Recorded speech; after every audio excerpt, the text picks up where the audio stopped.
This is the story of the one. As head of maintenance at a concert hall, he knows the show must always go on. That's why he works behind the scenes, ensuring every light is working, the HVAC is humming, and his facility shines. With Grainger's supplies and solutions for every challenge he faces, plus 24/7 customer support, his venue never misses a beat. Call quickgrainger.com or just stop by. Grainger, for the ones who get it done. With your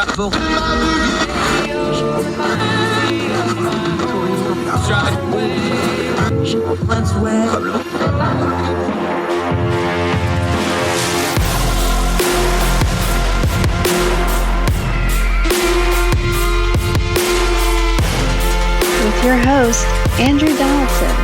This is Heard Tell. Welcome back to Heard Tell. She hadn't been here for a while. She's been very, very busy, but we're glad we got her down to start the new year off here on Heard Tell. Alice Watson-Brown, one of our favorites, Young Voices contributor, University of Bristol graduate. How are you, my friend? I'm very well, Andrew. I'm so happy to be back on the show. It has been too long, and I'm excited just for a good light conversation about, what's most important and going on in the world. Yeah, because there's nothing major going on there. No, it's kind of boring. Hardly. I actually want to start right there because we talk to our UK friends all the time. It's been a tumultuous year in the UK. Politics, different prime ministers, the cost of living crisis that doesn't look like it's probably going to get worse before it gets better. I think that's a fair way to put it. You're going to have sometime in the next year and a half, you're going to have another election. So who knows how that goes. But here's how I want to ask this, because there's no way. Let's even back up a couple years to the Brexit stuff. Your generational cohort, that 20 to 30-year-old group, the part that just went through college, they graduated school about the time Brexit happened. Now they're coming out of college in the middle of this cost of living crisis. There's no way that's not having a cultural and political shift on your generation, is there? Absolutely not. As a young person, so I'm 22. I graduated a few months ago. So I was 16 when Brexit happened, and then that was sort of my formative political experience, I guess. And I kind of just remember 2010 with the coalition and how that was shock horror. And then it was just sort of, when I came to my political maturity, it just seemed to be, a historical event after historical event. And now, having gone through Brexit and COVID, and the impact that COVID especially has had on the economy, I would say that the economy is our biggest concern with young people. And culturally, that means none of us are moving out. None of us can afford to really buy a house in the short term, even though interest rates are quite stable. The prices, they're just too high. So it's not fun at the moment, unless you're a very lucky person and you do manage to fall onto that dream grad job and get your sort of 60K a year. You're balling, you're doing great. But I guess, and I look back on my education as the sort of the class of COVID. I wasn't sort of in the midst of it, but I lost 18 months of university. And I think, what was it all for? I went through schooling. I abided to their standardized testing in a very competitive atmosphere. I was lucky enough I went to one of the top schools in the country, a boarding school, and then a pretty, respectable university. I had a very lucky educational upbringing. And where am I at the moment? Without sounding too existential, I have no prospect of moving out. I'm struggling to get a job. My elder siblings haven't yet moved out. And pretty much everyone I know is in the same situation. And the government is not doing anything to help us, apart from just, their main focus is the NHS. They can't pin their workers down. They can't pin rail strikes. We're just being thrusted by all these things. That means we are being swept under the net. Aside from the fact that we're expected to be caught up in these culture wars and be on either side of something the whole time. One side of an argument, we're either woke or anti-woke, left or right, pro-trans, anti-trans, all of that. It's sort of, I don't want to complain too much, but it is kind of exhausting. But yeah, I think at the moment, my main worry, and the conversations you have with your friends when you go to the pub, after a day of work or not work or whatever. That's all you talk about is how poor you are and how much you want to move out. And as much as we love our parents, we're old. We're too old to be living with them. And it doesn't feel like there's going to be any future respite for that, apart from just keeping on going. Yeah, Alice Watson Brown joining us. That's the part I'm driving at, because I can go back. I'm a little bit older than you, not much. I can go back. We can look at, like, the recession of the 2008 to 2009. We can go back to the late 90s. There's political change when there's economic turmoil, especially to young folks, because it hits them differently. I noticed in my own children, my younger children that were in high school, primary school for y'all, those later grades, it really changed how they saw education. They didn't see school as something they go and do anymore. They really saw it as a government institution, because it got shut down and took away from them for 15 months, or at least my kids did. It completely changed how they saw education. They see school as a government entity now. That's going to change how they see the rest of their lives. So for your cohort, COVID is unique because it's not just you, it's so many people. That's going to change how you see government. It's going to change how you see politics. It sees how you change how you see economics. The folks that are arguing the political stuff in the UK, I really wonder how much it's hitting the next generation, because in 10 years, when y'all are the dominant force, you're going to cross a lot of those old traditional lines. The old playbook isn't really going to fit you all that well, is it? No, I agree. And I think it's good to hear that, from your own children, that they saw it as a government institution. It was as much of a chore as paying taxes, if that makes sense. And I can't remember who wrote it. I think it was Joseph Piper. He said that in, not verbatim, but education and leisure are one. I think the origin of the word school, there was creativity and fun in that original meaning of the word. And there isn't anymore. And there wasn't. It was just kind of like, oh yeah, you're allowed to be here now, so you better do really well, and we're going to examine you in the exact same way before, you had your classrooms taken away from you and you had your in-person time taken away from you, and you can't complain. What are you on about? And you're still going to be expected to adhere to the same standards as always people before you. And that is just quite hard to come to grips with, because you always have a certain sense of trust to those people who mentor you academically and those who teach you. I always did. And that was sort of taken away. I didn't end up really respecting the people, the institutions all that much, which is bad. I don't want to feel like that, but it's true. Yeah.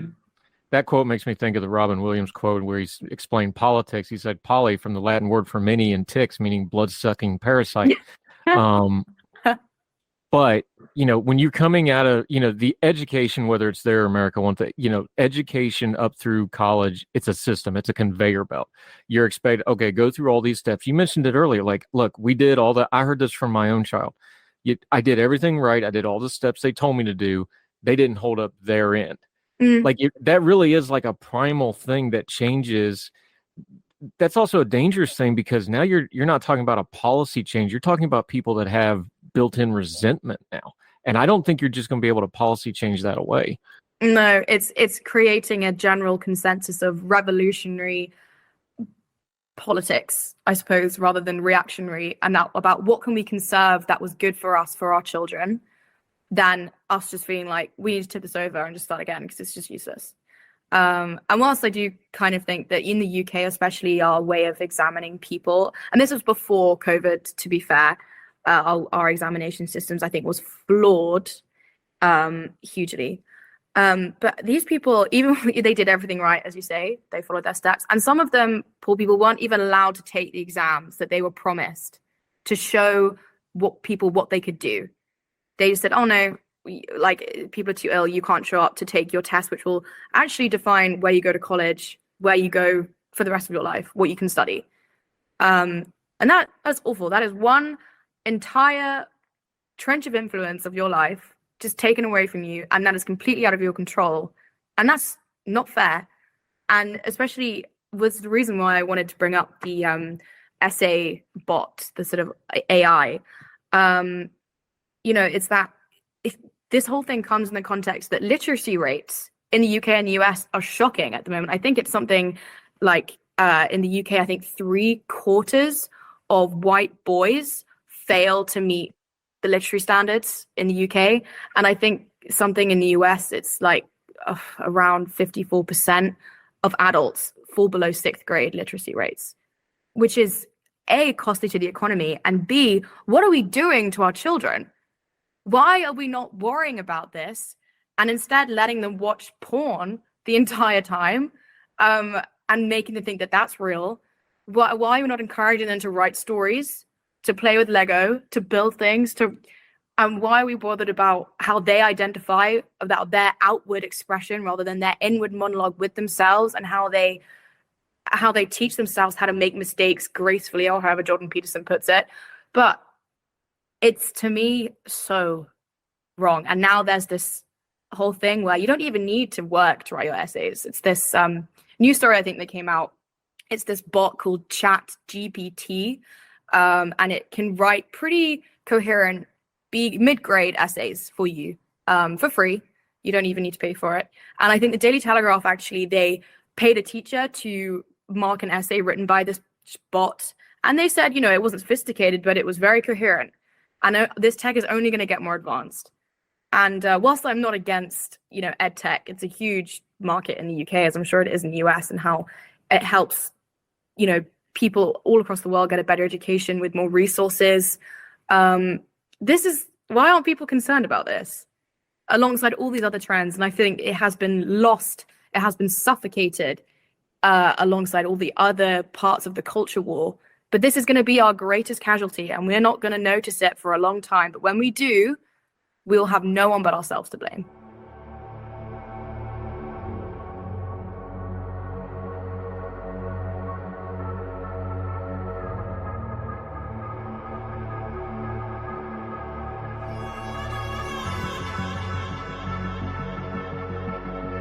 This is the story of the one. As a maintenance engineer, he hears things differently. To the untrained ear, everything on his shop floor might sound fine, but he can hear gears grinding or a belt slipping. So he steps in to fix the problem at hand before it gets out of hand. And he knows Grainger's got the right product he needs to get the job done, which is music to his ears. Call, click Grainger.com, or just stop by. Grainger, for the ones who get it done.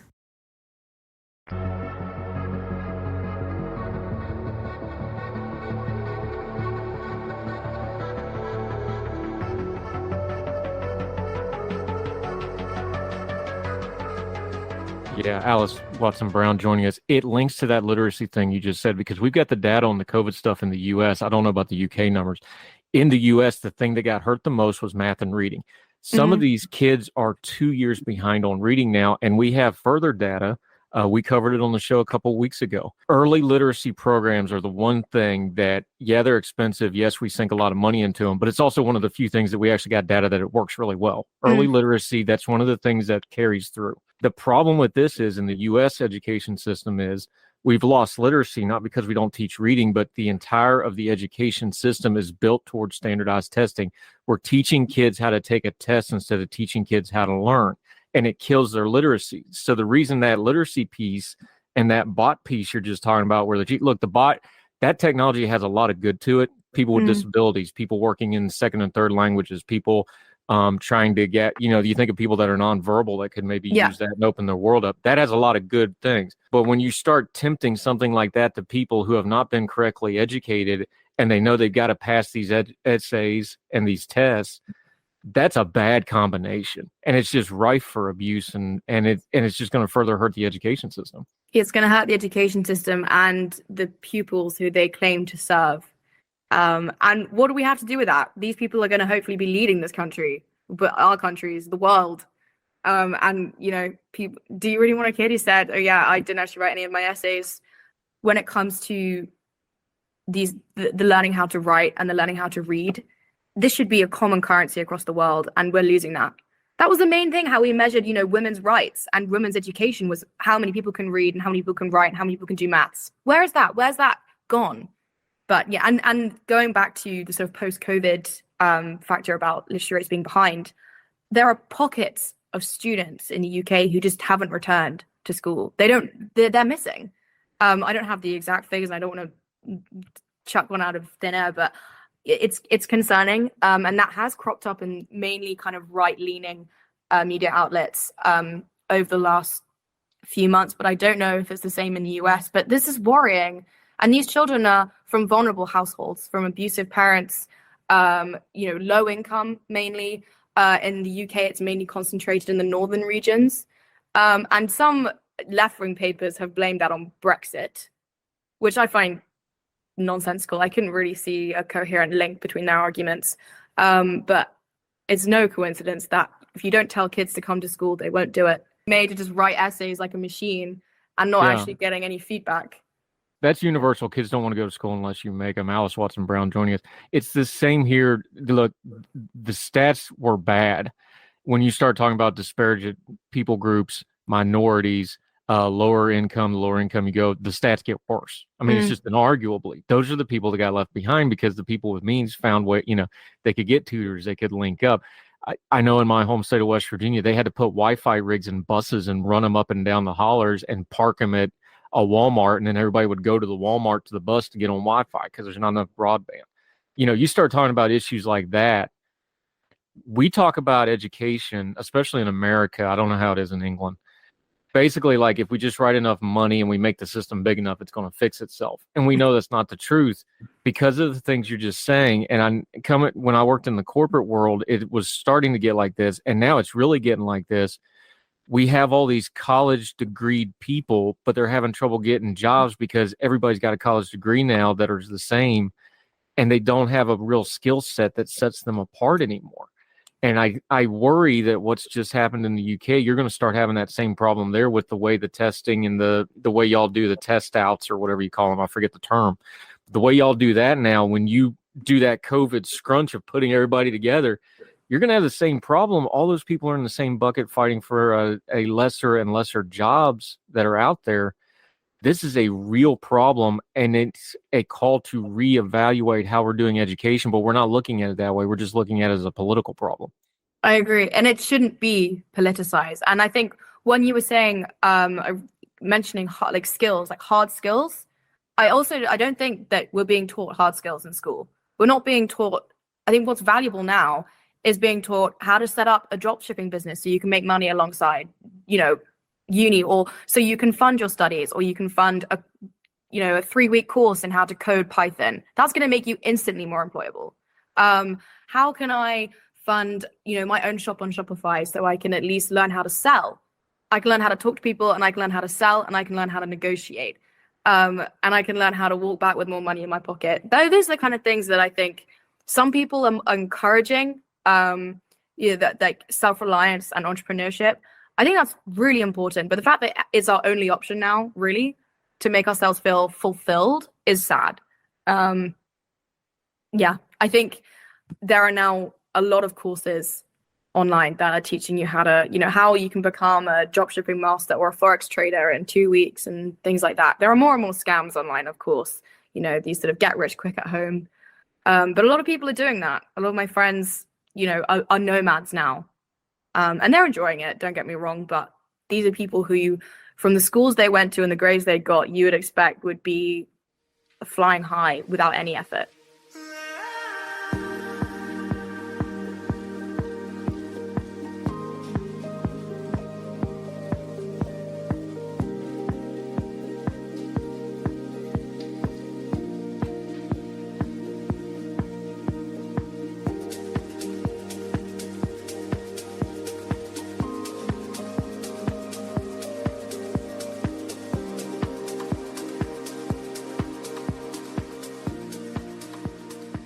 Yeah, Alice Watson Brown joining us. That's something I wonder about too, is you just mentioned it. Normally, the folks that go to the better schools and do the certain career paths, they're expected to go into high finance, big business, politics, civil service, whatever. Is there going to be a brain drain in the UK from this? Because I think in the COVID area in America, with the way the government's going and some of those things, I think we're seeing a bit of a brain drain in government and politics, because a lot of the quote unquote good people don't want to fool with the mess. And that's always kind of been a joke, but I think we got some data to back it up now. Is that a fear in the UK with all the chaos? And now, like you just said, they're having these nomad things. They may go find something that they really like to do that is not that traditional career path. that's going to be a brain drain on not only government and civil service over there, but the country as a whole. I agree. I think you sort of touched on the phrase, it's like the best people don't go into politics. I don't know who said that, but it's something that's, I say to a lot of people. There was no viable alternative, really. There's no viable political future for the UK. Even when, Boris Johnson was going out of office, we were like, oh, Liz Truss come along. But there was no kind of one person we were like, it's 3-0 down and we've got 2 minutes to go. We're going to get him in or her in. There was no one person who was the forerunner of this. And a lot of people say to me like, oh, why don't you go into politics? Like, obviously you'd love to go. And I was like, I'm just as bad as a lot of other people who just say, I don't want to touch that. I don't want to do it because I don't know how much change you would make. And B, I can't be bothered for the optics, the hate that's going to come just for trying. The sort of the echo chamber that you have to engage with now of social media if you want to put your name out there. And that, I guess that comes with the job, but I don't know. It's I hope it's not right. But when you were talking about the civil service in the UK, interestingly, because we've now realized that we have such a bloated bureaucracy, we're just creating jobs and throwing money at it. Like you said about the US education system, hoping that would solve things. People have now caught on that isn't the way, and they're slashing positions in the civil service at the moment. But that's not the way with other state institutions like the NHS. Interestingly, a lot of my friends who have landed graduate jobs are in the health service management schemes, not in the civil service, not in GCHQ, or any other kind of like traditional sort of high-flying occupation. Alice Watson-Brown joining us. It's a little different in the UK than here, but there's a common theme I'm hearing, and I see it in your look. I watch PMQs just about every Wednesday. I'm pretty up on the UK politics, but I see a common theme there that's here. There just seems to be a lot of frustration without any outlet for it, and I don't want to get doomsaying about it. But the UK's got some real issues, and we've got some real issues here. We've got a couple of years, the next 2 years, and then this next election cycle in the US. This is going to be very contentious because we got a divided Congress. We got a presidential election coming. This is going to be some ugly stuff for a while.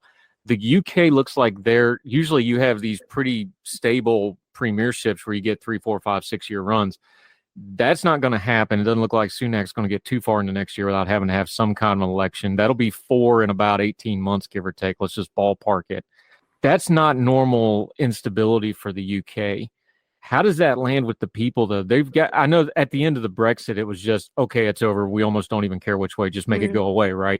Is it getting to be that way with Parliament and the premiership right now? Because it feels like from the outside, folks are just kind of sick of this rut that the Parliament and the Prime Minister and the revolving door are in right now. I think so. It's a rut of epic proportions, I would say. I think the trail of leadership since Boris Johnson, so you had Liz Truss, who tried to be radical, but the one rule about being radical is that you have to be reassuring in order to succeed. And she wasn't reassuring. It was a bulldozing, blundering, trying to be Margaret Thatcher kind of performance caricature, which failed, obviously. And then you have Rishi Sunak. He's quieter, more reassuring, but fluffy, no personality, sort of disliked by a lot of the conservative grassroots because of his role in COVID and lockdown. In essence, the Conservative Party now has fallen into the trap of its Labour counterpart and that it doesn't know what it stands for. I spoke about the Labour problem, I think, in the last podcast, but I think their main identity crisis now is over taxation. Are you a party of high taxation or low tax? It's not a difficult question to answer. And because they created the mess in which they had to raise taxes, they are now at an utter loss at which string to grasp to pull themselves forwards.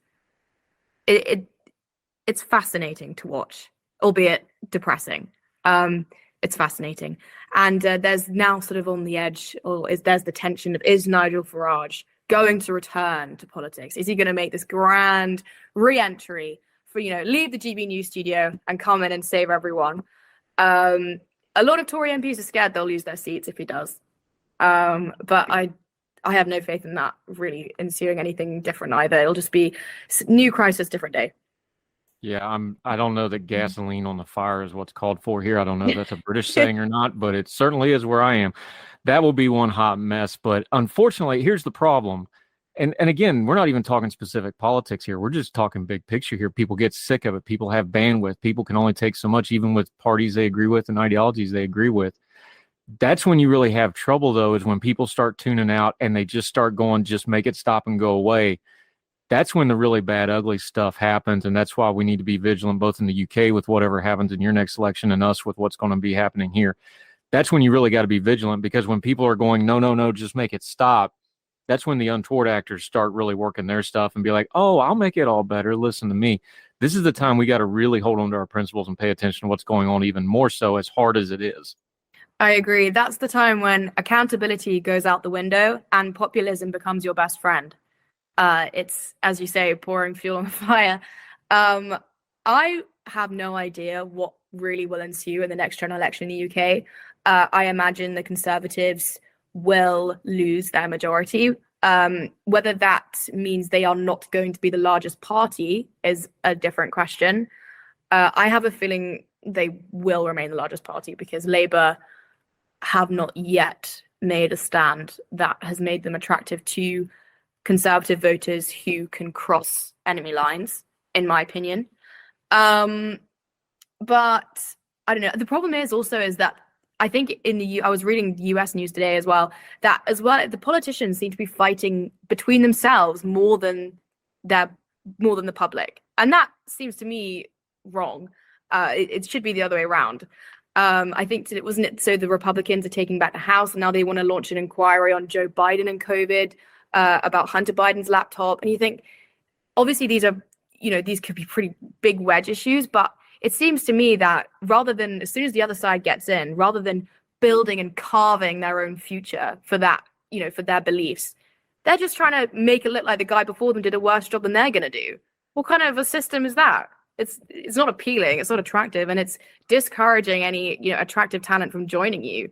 And it's not durable.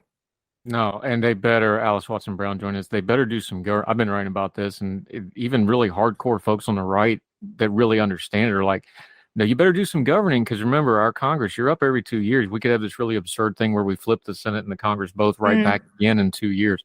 Be interesting to watch. Alice Watson Brown, I love talking these bigger picture cultural stuff because it's important, because this is the stuff that, like we're talking about the generational cohorts. And this is stuff in 10 years, people are going to be like, oh, how did this get this way? And we can go back and go like, look, we were already talking about it. So it's good to talk to you about these things. We always enjoy having you back on the program. We will have you back on the program in 2023, Lord willing, and the creek don't rise. That's another American saying. We don't know if y'all need to adopt that one too. Probably. Let folks know where they can follow you and keep up with you. You can even pitch your Spotify account if you want to. I know you're all into the fashion stuff, but let folks know where they can keep up with you till we get you back on Heard Tell again. Yeah, so my Twitter handle is just at Alice Watson Brown. No, ALYS Watson Brown. I will be posting more there occasionally now. I have been radio silent, probably because I'm losing faith, which is bad. So we're going to keep our principles and we're going to keep investing. But thank you so much for having me on. It's been such a pleasure, and I really hope to see you soon. I do too. That's why we do Twitter Supper Club, though. Put the food on there. Let's get our faith in humanity back in there. Alice Watson Brown, you're great, my friend. Talk to you soon. Thank you for the time. Thank you, and you too. And Happy New Year. Happy New Year to you.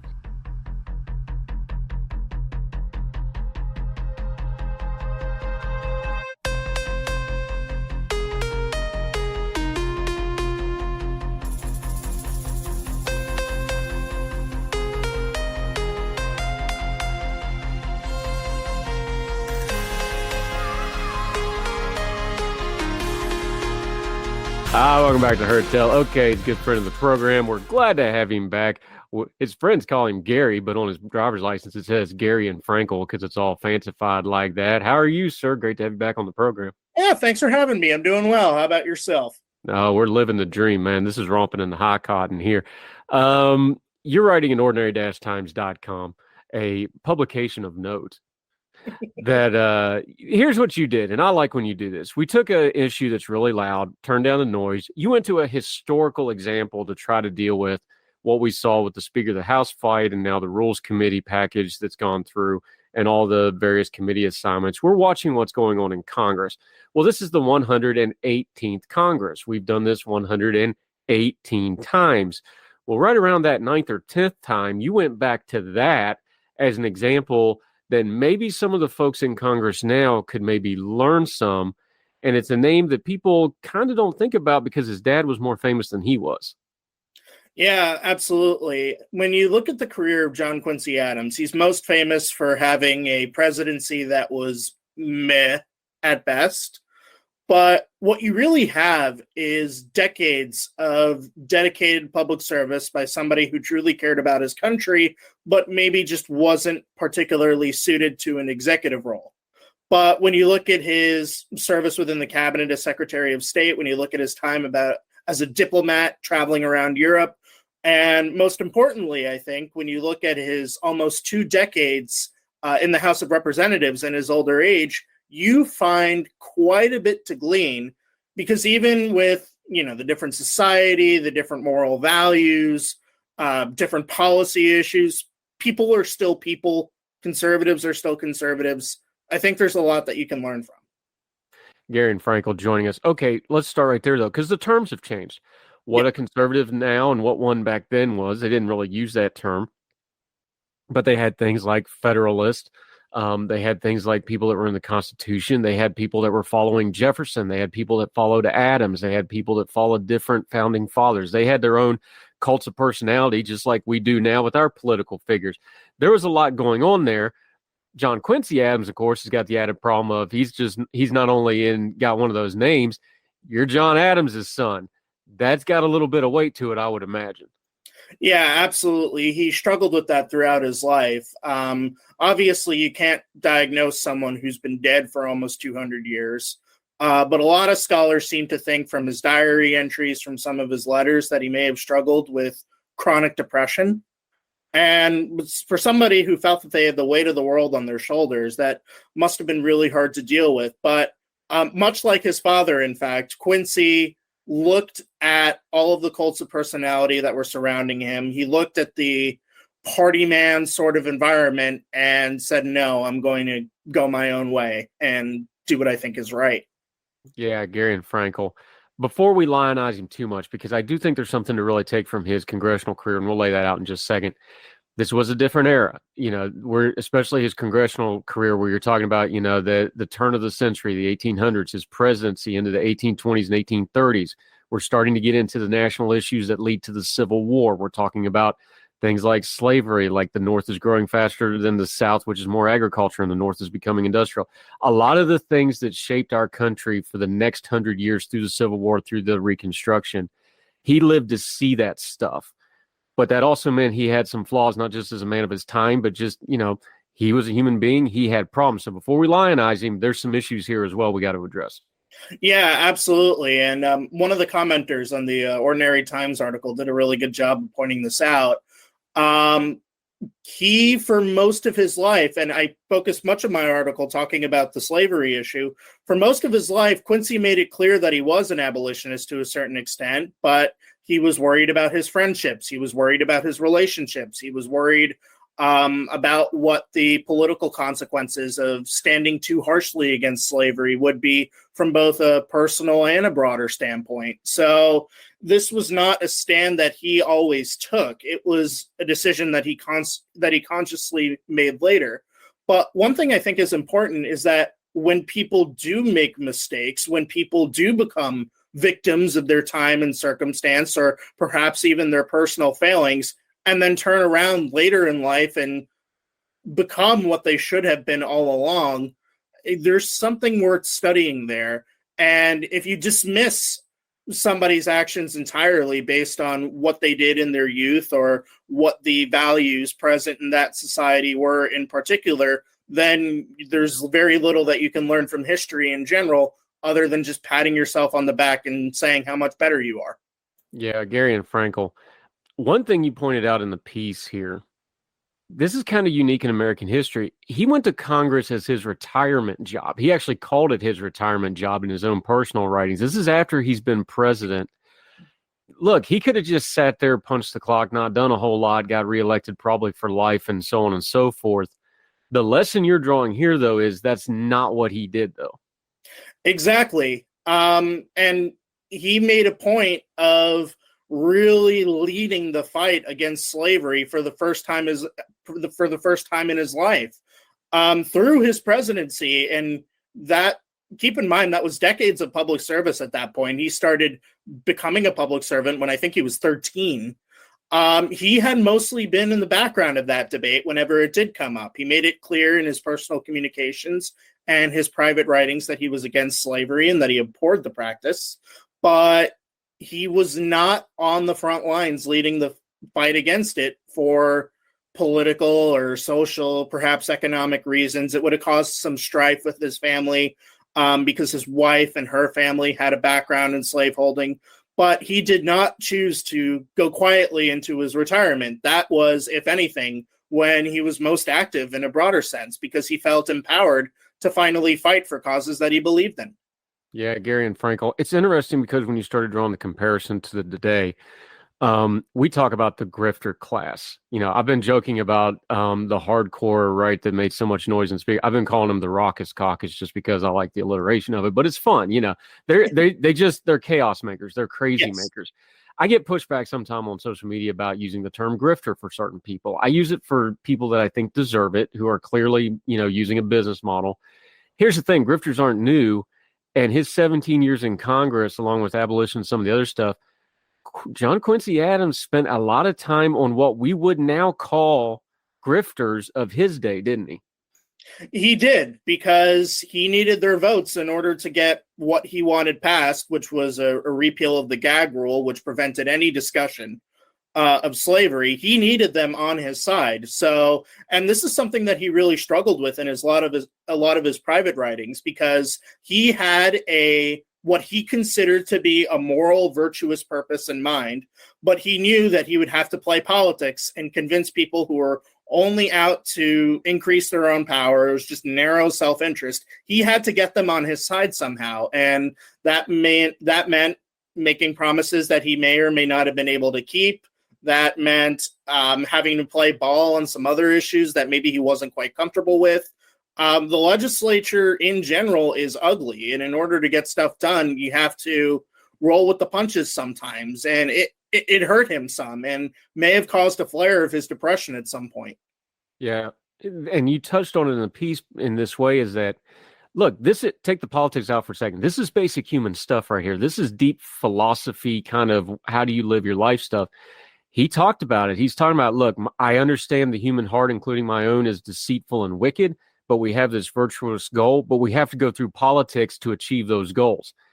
This is a universal principle that whether it's, 1823 or 2023, this is the same stuff we're still struggling with.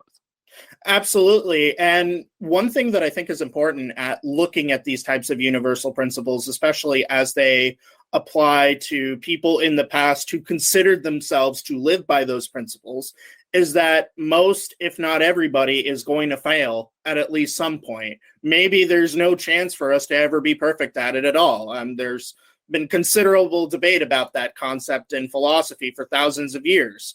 But whether or not it's possible to be perfect in a virtuous sense, there's some pretty strong agreement that it's worth pursuing.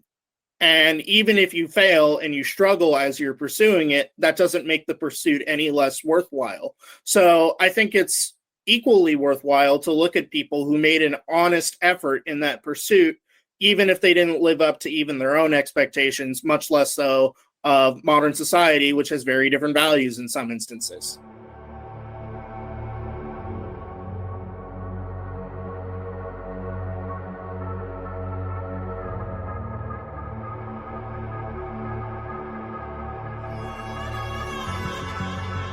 Religion is at the intersection of our 21st century life, even if we don't express a faith. At a time when it seems that religion isn't as prevalent as it once was, it still leaves its mark everywhere. As a pastor, I know that religion isn't something I just do on a Sunday, but it's found in every nook and cranny of my life.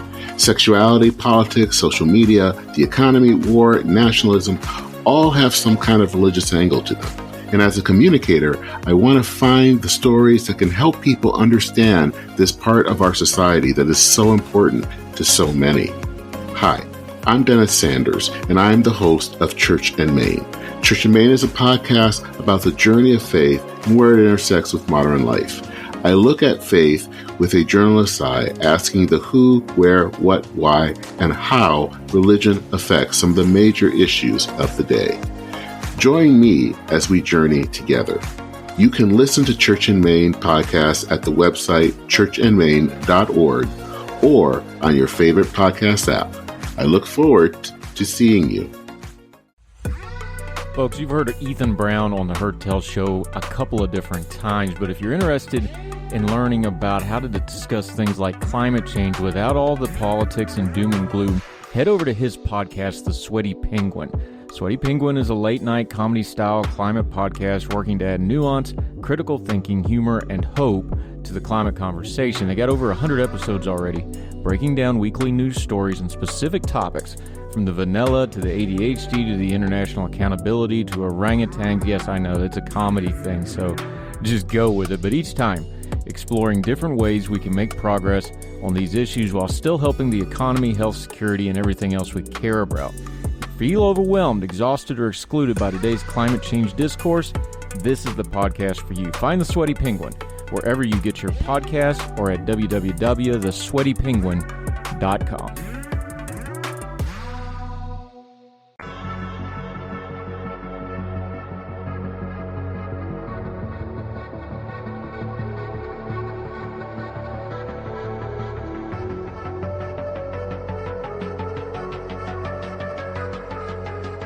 Yeah, Gary and Frankel joining us. Let's go through the history of this a little bit because I think there's another universal principle here.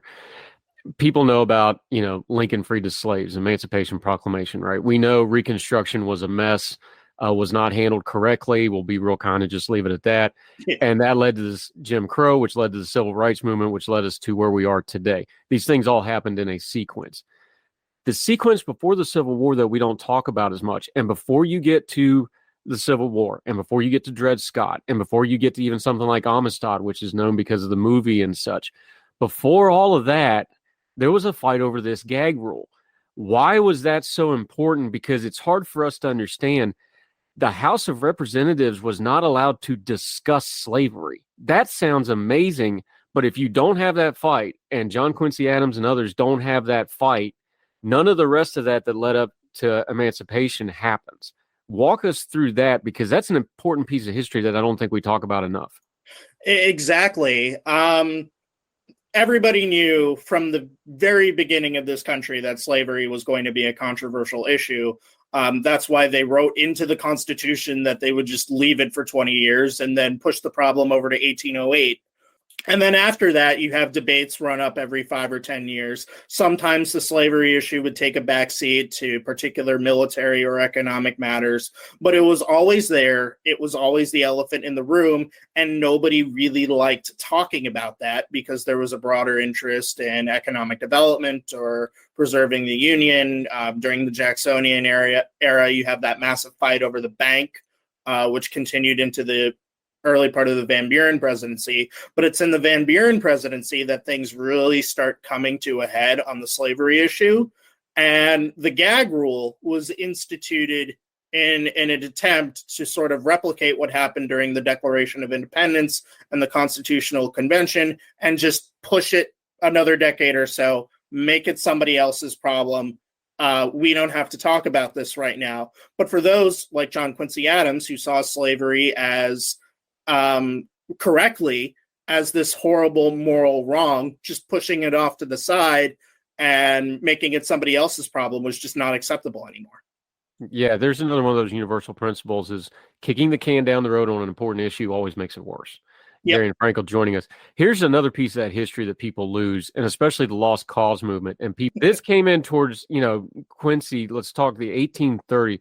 If you look at history through the 1830s, once the gag order came down, through the beginning of the Civil War in 1861, the slavery laws in the North got lax and lax, and there was a lot of abolition and the movement. And in the South, they started getting worse. They started taking away the legal right to emancipate slaves. They had court fights in the Carolinas that the Quakers couldn't come in and free people legally. That's part of this history too, is like there was an after effect of this was like, oh no, the people that wanted fought harder and the people that wanted to keep slavery kept fighting too. This wasn't an inertia thing. This was an active fight. Yeah, and it was a brutal fight at that.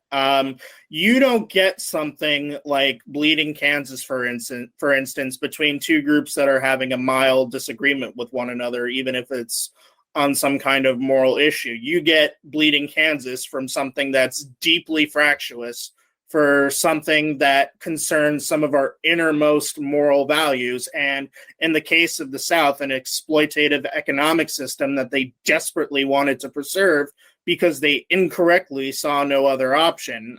They were wrong. Adam Smith proved, even before the United States was a thing, that slavery made you poorer. But the South saw no other option. They had self-interest. They wanted to keep their property. They wanted to keep their de facto aristocracy. And when they saw the North making a moral argument against that, that only hardened their resolve. And it was just this brutal, bloody history that, as much as we talk about it, as much as we recognize it, still gets somewhat lost about how bad it really was. Yeah, Gary and Frankel. Okay, let's come back to the present tense, because that's why you kind of went backwards in time. Talk about the Congress as we have it. I think we're both realists. We understand this is going to be a contentious Congress. We have a split House and split Senate between two parties. We have a presidential election. I think there's going to be a lot of fighting, a lot of gridlock, and a lot of things not getting done. So I don't think they're going to learn the lessons. But if they wanted to learn the lessons, what would the lessons be here? The lessons would be that if even just a few people act purely on principle, that they, to a certain extent, are going to get something that they want or something that they think is right. One example I used in the comments of Ordinary Times, look at Chip Roy. Chip Roy, people either love him or hate him. But regardless of what you think about Chip Roy does what Chip Roy thinks is best because Chip Roy has certain moral values that he thinks that Congress and people in general should be pushing towards. And because he was so resilient in that, he got concessions from McCarthy that probably would not have been there otherwise, that will alter the way that the House operates for the next 2 years. And I'm not saying that everybody should be Chip Roy or that Chip Roy was correct in this instance, but if you act in that sort of way and you think about higher principles as opposed to whatever will benefit me for the next 5 seconds as a representative, then you are more likely to accomplish what it really is that you want.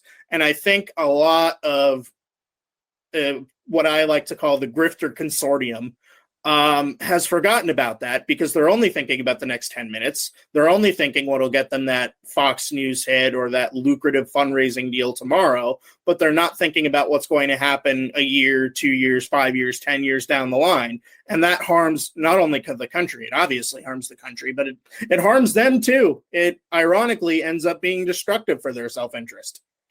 Yeah, Gary and Frankel, we've been beating up on our GOP friends a little bit. Let's talk about our Democratic friends for a second. Look, they looked good by just sitting there and being quiet and letting all this chaos go on, right? So they got an easy layup here. What lesson are they learning as they watch this contention? Because look, they're going to have a good look at getting the House back, especially if this is chaotic for a couple of years. What lesson are they learning as they're sitting here? Do you think they should take away from all this? The lesson that they're learning, and I think this is a lesson from Van Buren, who I've also written quite a bit about, as opposed to John Quincy Adams, but I think that they're learning that party unity is important above all else, and that you can have your debates, you can have your internal squabbles, but they need to be behind closed doors. And once you get to that public-facing area, wherever it is, if it's on TV, if it's within the House, if it's on C-SPAN, whatever, that they have to represent a united, cohesive front, because otherwise they look just as bad as the Republicans do right now. Yeah, and Nancy Pelosi did a really good job of that in her 2 terms. We'll see how Hakeem Jeffries does helming the ship over there. Gary and Franco always love having historical perspective on modern events, giving us a little bit of, not a guide, but some guardrails on how to approach this stuff going forward. Let folks know where they can follow you, keep up with you, what you got going on. You're another one of our great Young Voices contributors. You do a lot of writing on history and education and things like that. Let folks know and they keep up with you until we get you on Heard Tell again, my friend. Absolutely. I'm most active on Twitter at FrankelGarion. Yep. Gary and Frankel, his friends call him Gary. We just call him a good friend. Thanks, buddy. We'll talk again soon. Thanks for having me, Andrew. Yes, sir.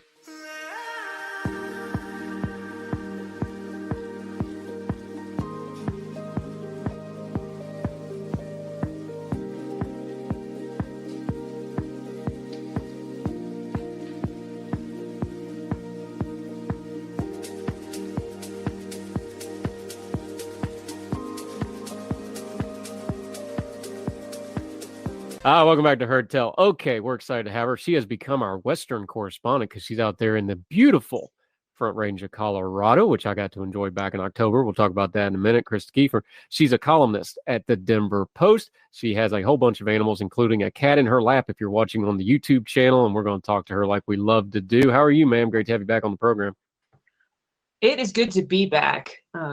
Yeah, it's rather cold here, but we're having a great day.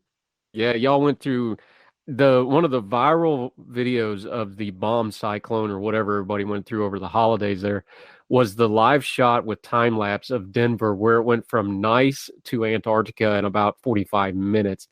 For people that don't live in the mountains and at altitude like that, just explain to them how fast look, I was there last week of October and it was 75 every day. Talk to people about just how fast the weather changes on the Front Range up there, because it really is something. You can sit there and watch the weather coming at you. Yes, it is pretty crazy here because we are at a higher altitude. We get epic hail, unfortunately, in the spring, summer, and fall. I've had golf ball size hail hit my house to say that if you're in the insurance industry, this might be a good place to relocate. But yeah, it can change it can be 75 degrees in the winter with bright sunshine and then drop down into like the 30s.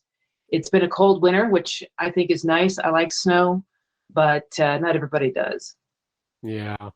All right. So as a columnist, you tackle the important issues of the day.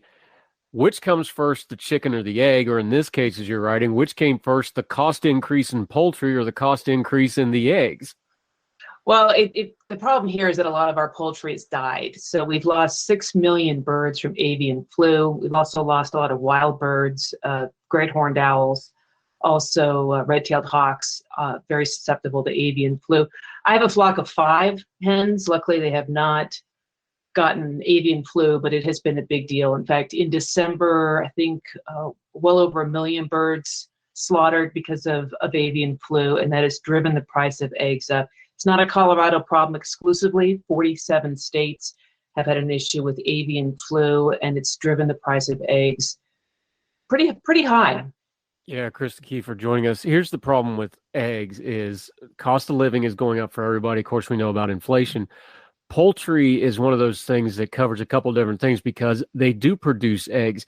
They're also, they also produce feed for other animals. They also produce meat, chicken as we buy it, which is one of the most popular meats in America. It's also historically supposed to be the cheaper meat, the little bit more affordable meat. So this crosses a couple different streams all at once, doesn't it? So I don't know that meat hens have been as affected. Meat birds basically have a lifespan of about 6 months. Once hatched, they sit around gaining mass basically for 6 months, and then they're slaughtered. Laying hens usually kept around for about 2 years. I keep mine for the natural lifespan, which is up to 10 years, but usually around 2, they slaughter those birds and they become your Campbell's chicken noodle soup, just because layers are a little too tough for people to have on their kitchen table just as a roasted hen. But yes, it is a big deal. Avian flu is a significant problem. It doesn't actually transfer to humans, but it kills an awful lot of birds. Yeah, and then the thing that happens here is it gets into, avian flu's been around for a long time. This is something that it almost seems cyclical at this point, right? Every couple of years we have an outbreak of this, but it goes right back into something we've talked about before and we've talked with you about before. Here we go again with a conversation of how do we balance an economic concern, which is, food needs to be as cheap as possible for as many people as possible to afford it, with humanitarian concerns, how these birds are taken care of, even though they are for food production. That's a big deal, because when you start talking about losing 6 million birds, the reason you lose so many in avian flu is because they're kept in tight quarters. But it's just like we went through with COVID, infectious disease spreads in bunches. Well, poultry farms, to be cost effective, have to be bunches of birds. I've seen the mountain air farms we have near where I live before. There's no way really around that, but it brings us back to the old conversation again. How do we balance economic concerns and feeding everybody with also being humane to these animals? And that definitely is a concern. Here in Colorado, 2 years ago, the legislature passed a new law saying that all of the chickens have to have about a square foot of space, which seems pretty minimal, if you ask me. In the past number of decades, the kind of big factory farms have started pushing for tighter and tighter quarters. So you've got a whole bunch of hens in a cage, barely able to move, spend their lives standing on metal bars while eating food and creating eggs. And consumers are saying we don't want that anymore. Yeah, we want economically sound egg policies, but we do not necessarily want animals to be treated cruelly. So consumers are pushing towards more humane options, cage-free and free range. Not exactly the same thing, but at least get these birds out of these cages. Large entities, big restaurants like Burger King, Marriott, and so forth are also moving towards purchasing eggs from humane operations. And now legislatures around the country, maybe less than a dozen, have put forth rules that say if you want to sell eggs in this state, your hens have to have at least a square foot of space, and then starting next year, at least have to be out of the cage. That doesn't mean they, can't be packed into a big room, but at least they can move around a little bit. Yeah, Krista K for joining us. I like it when you wrote about this in your pieces, and we're going to link to her Substack where she reruns her columns as well. This is so much not a new problem that you quoted something from 1641, the Massachusetts Body of Liberties. That is not a, I don't know what that sounds like, but the Massachusetts Body of Liberties was actually a political thing, policy-making arm, I guess you would call it in modern parlance. I'm not going to try to pronounce it because they wrote it in the old English kind of things, but 1641 to today, and here they are talking about the exact same issues. Yeah, that was the first humane treatment standards set up in this country during the colonial era. But even if we go back in time, if you look at the old Hebrew law, for example, there are some rules in there about how you treat your animals. Even on the Sabbath, if your oxen or your donkey falls into a hole, you still can pull that animal out. There's an expectation that animals that are used as beasts of burden, also animals that are used as food, are treated humanely. And I'm a big meat eater. I love, I love a good steak. I love game. I'm always telling people that I'll trade my homemade jam for any game they can give me. But I don't want animals treated poorly simply so that I can eat their protein. I want animals to be treated well. And if we look at with cattle live pretty decent lives as they spend a good deal of their life out in the field, but pigs and chickens are treated really abysmally in a lot of cases. And I'm 100% behind these new rules to make sure that they've got at least some quality of life while they're alive. Yeah, Krista Caver. It's funny you mentioned cows in comparison. Yellowstone's immensely popular, most popular TV show in America right now. The opening scene of the first episode was the bullet line on the first scene was Kevin Costner looking at the cow and going, "Amazing what we do to keep you fed," right? We understand that, livestock is money. It's a commodity, not just food. We talked before with you about pork. Now we're talking about chickens. There does seem to be an overarching, we're joking about this 1641 law that's written about tyranny, and tyranny spelled Tirranny, and cruelty is with an IE at the end. There does seem to be a thread where people are like, okay, look, there's got to be a way to do both with modern technology. This is another one of those things social media changed, is because we have pictures inside those facilities. Look, I've been on the kill floor at Smithfield Processing. It is not pretty. People don't want to see that, especially people that want to eat meat. We know what we can see it now, where in the past you couldn't see where your food came from. People want a balance. So where is the balance? Is it going to be a regulatory fix? Is it going to be a legislative fix? Or is it just going to be public pressure in the market saying that? Or is it a combination thereof? I think it's a combination thereof. So a couple years ago, I started buying cage-free eggs. They're not that much more money. I don't bother with the whole organic thing. And here's a kind of funny thing. People say, you look at these expensive eggs and it'll say vegetarian fed. Well, hens are omnivores. If I throw meat into the pen where I keep my hens, they'll fight over it. They'll share the salad, but they'll fight over the meat. So, if you see organic or vegetarian on that label, it doesn't really mean much, except that those poor hens are deprived the pleasure of meat. But the cage-free option or even the free-range option, I think, is something that customers really need to look for. I also have my own hens, which lay about 10 months out of the year, so I don't even buy eggs much of the time, and I give away a lot of eggs because they're good producers. So I think that consumers can make good choices, but at some point you will always have market pressures, consumers who don't care about humane standards and producers who also do not care about humane standards, and that's where you have to have the legislature stepping in. Yeah, Chris K, for joining us. You just mentioned it, so let's talk about it for folks that, like I've got a local pork guy that I go to, but I can only do that about 4 or 5 times a year because he's a small family farm. He can only do it when he goes to processing, and then he calls me like, hey, I'm coming back from the processor. What do you want? I can't feed my family like that, and most other people can, and a lot of people don't even have that options. So when they just go to a grocery store, what are they looking for? Because people label about everything. My local grocery chain does have a local label for certain things, but some folks don't have that. What should they actually look at? Look, you're somebody that pays attention to this. You raise your own chickens, like you said. Give them a few things to look for beyond just the marketing labels to know that they can feel good about what they're getting. I would look for cage-free or free range. So cage-free means they're not in a cage, but they are in a big facility. There's a lot of birds in one place. It's not necessarily inhumane, but cage-free that's what cage-free is. If you do free range, those animals have a lot more space. And I buy one or the other depending on the price.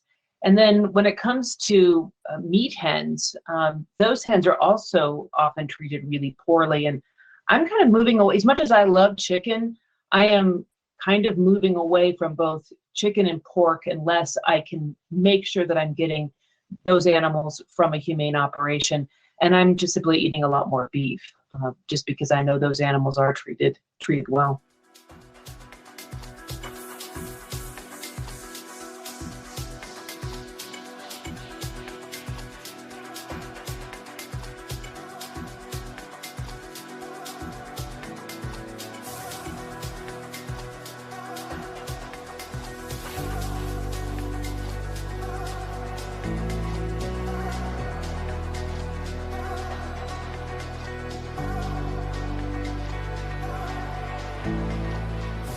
Krista K for joining us. Okay, you're out in Colorado, so one of the things is when you're from a particular area of the country and you're a media commentator, you get stuck talking about particular people from that area that you need to commentate on, right? Yes. You're everybody's favorite GOP congressperson, and of course that changes based on who you talk to. You wrote about Lauren Boebert. Here's where I want to start with before we get to the speaker fight and her being front and center on that the last few days. When I was out in Colorado into October, of course, they're almost time for the election. I wasn't in her district, but I asked some folks because I was just curious because I'm a national guy. All I know is what I read. You see so I just asked people in Colorado what they thought. I was really surprised because a lot of them was like, hey, we think this is going to be a closer election than you think. People aren't really super happy with her. She had her district redrawn. People actually thought it might be even more favorable towards her. And she underperformed a lot. She barely survived that election. You're actually there. You cover, you're writing about it. Again, we'll link to your Substack on the piece that you wrote about her. You said this is a pretty clear message to her about what she should and shouldn't do if she wants to survive in 2024. We all saw the speaker fight. She was all over the national news. Was that a step towards or a step away from what you were saying she should have learned from the election in 2022? I'm thinking maybe she didn't learn. So she won by about 500 votes. And this is after scandals came out about her opponent. So, and it's a +8 district. It's a heavily Republican district. And a lot of folks were saying, I'm tired of her style. In fact, Trump-like Trump-like candidates did far worse than non-Trump-like candidates in this state, even in very conservative districts. So if you look at her district, the statewide candidates who are not Trumpians, for the most part, did better than her in her own district. People don't like when you scream out during the State of the Union. They don't like that stuff. They don't like, showy. I'm running around with a pistol on my hip and I'm saying stupid stuff. A certain amount of people do like that because they think it's quote unquote fighting back. I'm not sure. It seems more like you're punching the air, but I don't know that she learned the lesson. I also think it's just her. She is, so I call her the plucky pugilist. She likes to fight. She's not a serious person. And she loves the attention. She loves the camera. But you know that you've kind of crossed the line when Sean Hannity takes you to task for things you've said and done. Perhaps you've crossed the line. What is the electorate in Colorado? Because Colorado is a very complicated place right now politically. There's a lot of cross streams. We talked about it before. I find Colorado really fascinating because you have a lot of progressivism, but you also have some real deep pockets. You have some national, really super conservative groups and religious groups that are headquartered there. You also have an openly gay governor. You have a lot of inclusion. You have a lot of tradition and history. There's a lot of cross streams when it comes to Colorado. We understand that a congressional district can be pretty insular, but when you see something like what happened in the speaker fight, if she winds up getting isolated where she's not really part of the wider caucus and just doing the online stuff, is that something the electorate in Colorado is paying attention to? Do they put those two things together? It's like, look, you're on TV, but you're not really doing anything for us, or the other way around. How does it land with the people there that you're around? I honestly think that if she had a strong primary contender, she had a really good person as a primary contender last time around. Don Coram, seasoned legislator, but a man in his 70s, man already in office and working for the people. And I think you need somebody who's younger and dynamic to take her on at the primary level. And I think it could happen. So Colorado, like you said, is kind of a complicated place. I grew up here.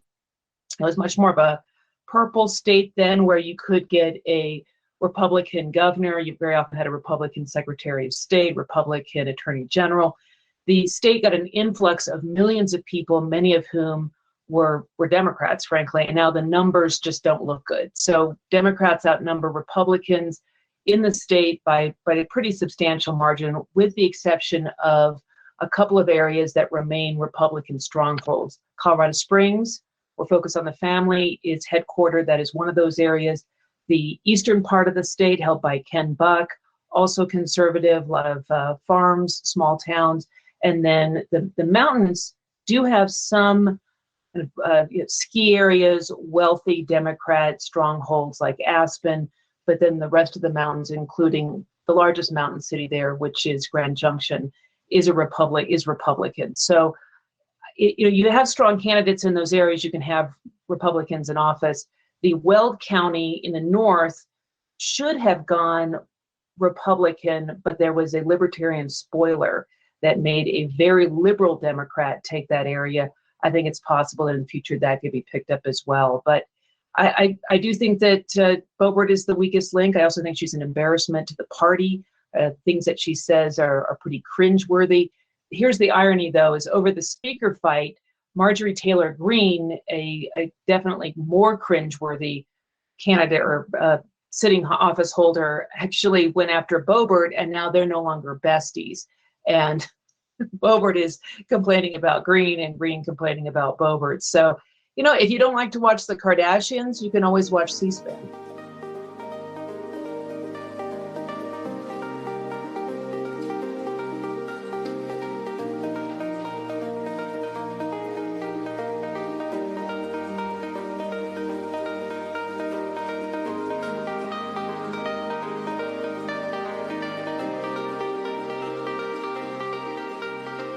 Yeah, this is true, Krista Kafer. Let's be adults here, though. Marjorie Taylor Greene buddied up to Kevin McCarthy because she wants her committee assignments back. Because remember, she was stripped of that for her previous behavior.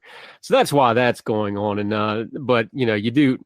That's one of those you just sit back and we're like, nope, let them fight. One more thing on Colorado politics, though. You just mentioned it. We have a delineated line from some of these elections now. People don't like chaos, and they don't like the crazy. And by crazy, we mean the election denial stuff.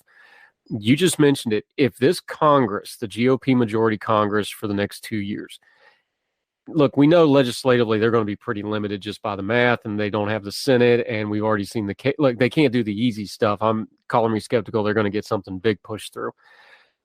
If they just have nothing but investigations and that sort of rhetoric going into 2024, you just mentioned it. Colorado is a pretty purple, could go either way state in a lot of these races. How's that going to play, do you think, if all they have is the internet stuff, the investigation stuff? Not that there's maybe some important things there that needs to be done, but if that's all they got going in, how's that going to play? Well, the percentage of people out there who genuinely care about Biden's laptop is, I don't know, 10%, 15%. So if you focus all of your time on investigations of a silly nature, I do think that the debacle in Afghanistan deserves some investigations. But the other stuff, it's not serious. I think that the Republican Party needs to become, again, that sort of big tent party, as opposed to trying to excite that 10, 15% of the deep red base. And that means putting forth serious ideas and being the party that is a serious alternative to Democrat policies. And Democrats, the policies are bad. The whole idea that we can tax and spend our way out of a deficit or a debt hole, the fact that we can, continue to overregulate the economy, drive up inflation. Democrats need to own that, and they will own that when Republicans put forth serious ideas and get away from Trump and the far right fringe. Yeah, I think so too. Krista Kafer, we always enjoy talking to you. One more thing, just what's some of the things, because look, East Coast, West Coast media bias is a real thing. What's a couple things out west that's playing kind of big picture over the next year? We know Congress and that sort of thing. What's a story or two you're just kind of keeping dog-eared for this could pop off in the spring or the summertime? What's one or two things you're watching that maybe the East Coast isn't paying attention to out west? What do you got on your radar? Well, we definitely have issues with water out here. And so there's the western states, there's the upper basin and lower basin for the Colorado River, and figuring out how to divvy up that water, how to keep the dams that power up Las Vegas, keep those dams and generators running is important. But also places like Arizona and California are kind of the breadbasket of the nation.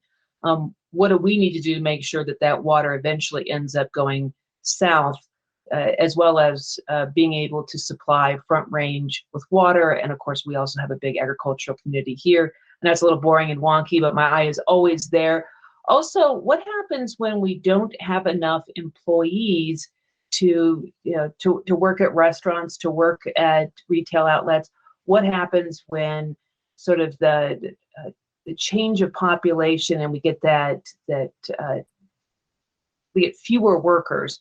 What is that ultimately going to do for our economy is something that I am keeping an eye on. I think about my great-grandparents had 12 kids. My grandparents had 5. My parents had 2. My sister had 1, and I have no children. What happens when the population starts to decrease? What does that do to the economy? That's kind of a long-term thing, not obviously specifically West, something that's going to affect, I think, the entire country. Yeah, that's a good one. One thing about it, though, is when you get those workers out there in the Denver area, wondering about those toll roads. I saw when my bill popped up after being out there for a week. Good Lord. I'm telling you. I thought the West Virginia it's gotten Turnpike was expensive bad. here. Man, I racked up about $90 worth in about 5 days. It was pretty amazing. But anyway, I still enjoyed it. Denver was great. Highly recommended.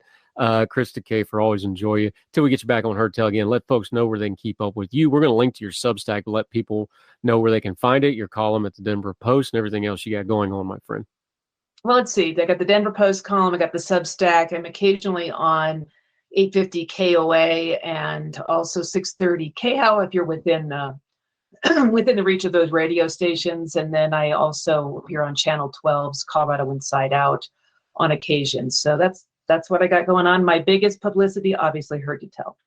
Yeah, I hope so, but I'm not sure we're there yet.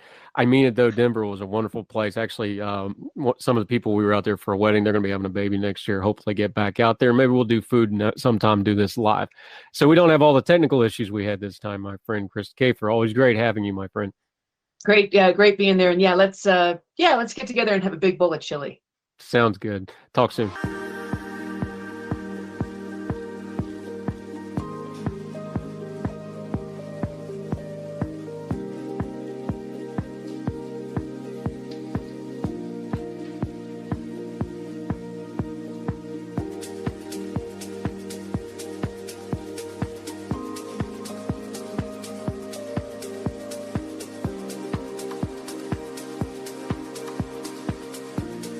So, okay, he's back. Been a little bit since we've seen him, but he's busy because he's one of these freelance journalists. That means they got to really, really, really hustle.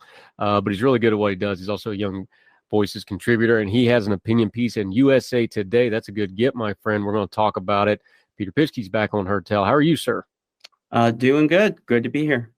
Great to have you back, my friend. You're one of those too. Like, I forget you haven't been on the show because I talk to you so much, and then it's like, oh, you weren't actually on the show. I was just talking to you. So we love keeping you in the rotation, my friend. This is a really important topic. This is a topic that we have covered a lot on this program. In fact, when I first started doing this program, this is one of the first shows I wanted to do was on opioids and pain pills and abuse and all those sorts of things. It ended up being about the fifth or sixth one we did, but it was one of the very first ones I was like, I want to cover this. And we've covered it consistently over the course of this program. This is from the top down angle though. So just kind of broad stroke this for us. The CDC, which everybody knows now after post-COVID, everybody's real familiar with what they do, right? Or let me rephrase that, what they're supposed to be doing.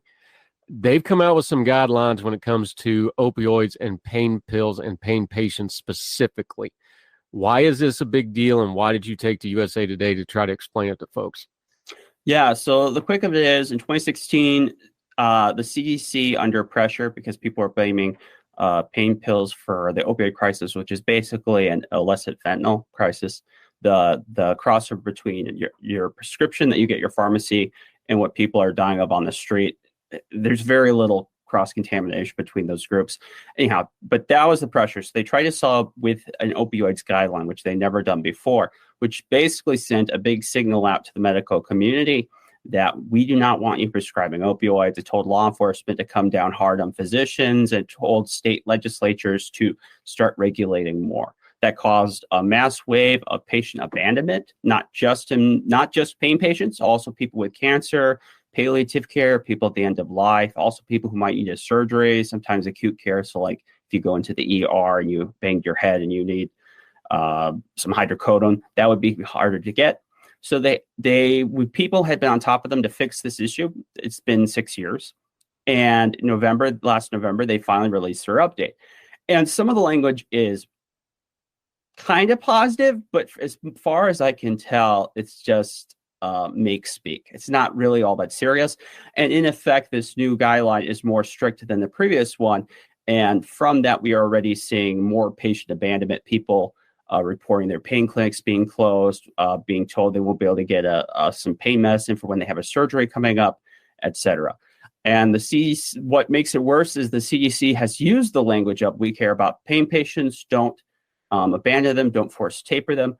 But when you actually read the document and the evidence, this is what regulators and those in public health will look at to make their decisions. It's harsher. It's not more free. It's more strict. And this is going to cause potentially some serious damage for an issue where there's already been, a huge iceberg hit. Yeah, Peter Pitchke joining us. All right, let's break this down because there's a couple different moving parts here. Let's start with the pain pills themselves, opioids, whatever you want to call them. Mm-hmm. They don't have any agency. They're just pills. They lay there, okay? They're just tools. I can use a hammer to build a house or I can use a hammer to kill somebody. The tool doesn't care one way or the other, right? The pain pills, the problem here is the steps that go between the medication and the patient. Be that government regulation, be that the physicians, be that the pharmaceutical companies that make them. We know all three of those layers, the government bureaucracy. We have had some physicians that have been untoward, and we have multiple court cases about the opioid manufacturers and some of the untoward things they've done. Those are all true.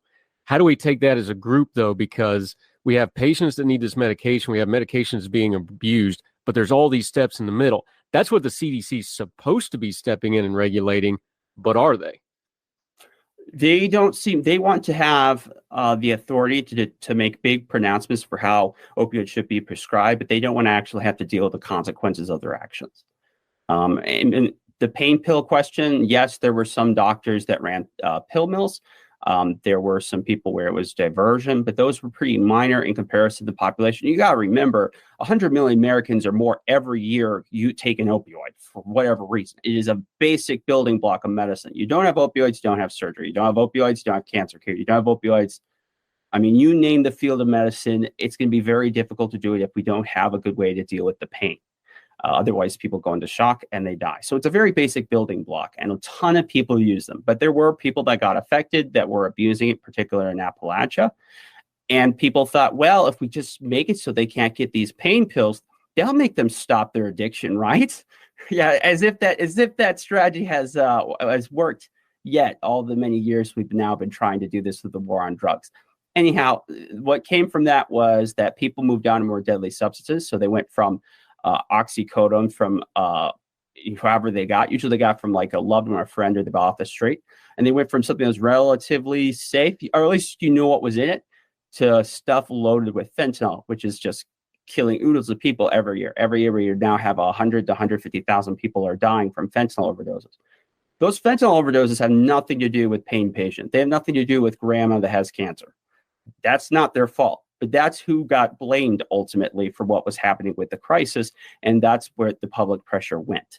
And the CDC, for all their positive qualities, they're a cowardly organization. So even if they know they're supposed to do something that is right, if they have pressure like we saw with COVID, that doesn't matter. The scientific inquiry doesn't really matter. It's what is the narrative? What looks important? How do we not get people yelling down our throats? And that's what they went with. And here again, with the CDC and opioids, they've chosen a situation that puts patients and those that need pain medicine at risk in favor of pleasing the press and politicians. Now, Peter Piskey joining us. There's a couple of definition things we need to deal with in here. You just talked about opioids.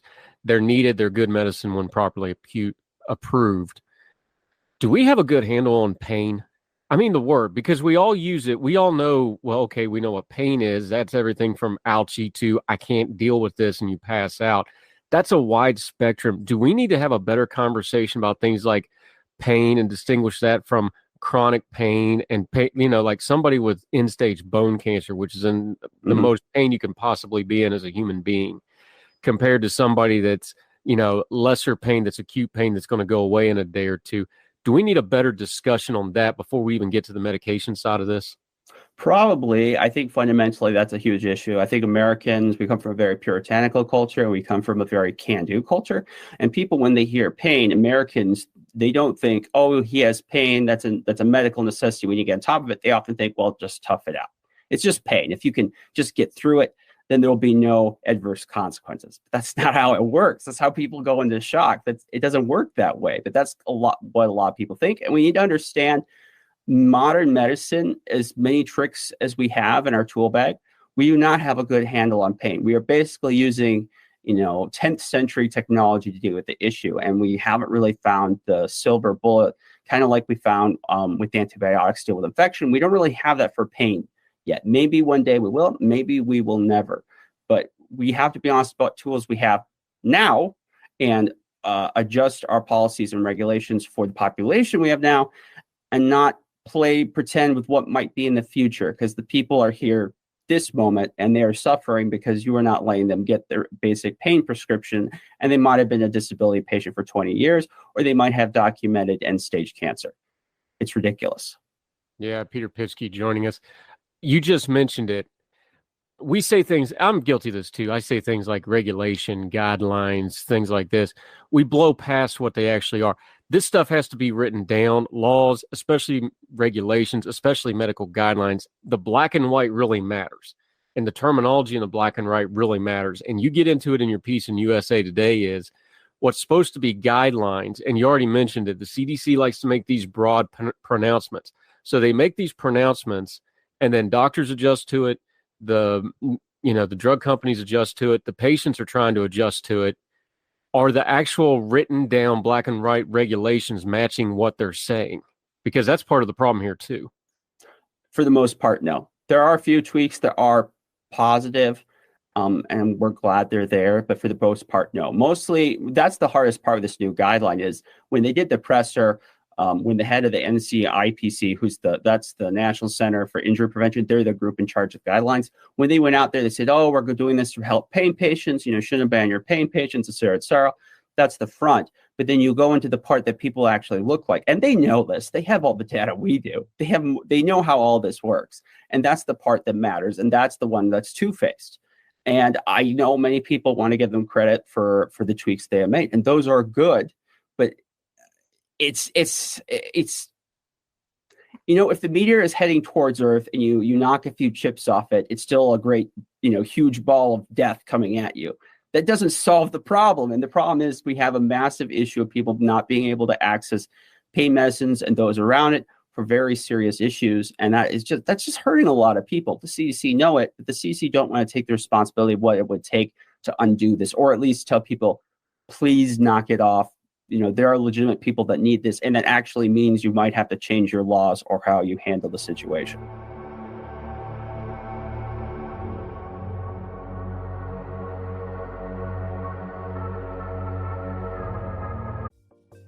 Folks, if you've listened to the Heard Tell program, you've heard our friend Gabriella Hoffman, but you need to make sure you're checking out her podcast, District of Conservation. It's a podcast exploring the nuances of true conservation efforts from DC and beyond. From topic discussions to exclusive interviews with conservation and energy newsmakers, Gabriella keeps listeners appraised of the latest news stories while elevating important voices. Listen to District of Conservation on Apple Podcasts or wherever podcasts are played. Religion is at the intersection of our 21st century life, even if we don't express a faith. At a time when it seems that religion isn't as prevalent as it once was, it still leaves its mark everywhere. As a pastor, I know that religion isn't something I just do on a Sunday, but it's found in every nook and cranny of my life. Sexuality, politics, social media, the economy, war, nationalism, all have some kind of religious angle to them. And as a communicator, I want to find the stories that can help people understand this part of our society that is so important to so many. Hi, I'm Dennis Sanders, and I'm the host of Church and Main. Church and Main is a podcast about the journey of faith and where it intersects with modern life. I look at faith with a journalist's eye, asking the who, where, what, why, and how religion affects some of the major issues of the day. Join me as we journey together. You can listen to Church and Main podcasts at the website churchandmain.org or on your favorite podcast app. I look forward to seeing you.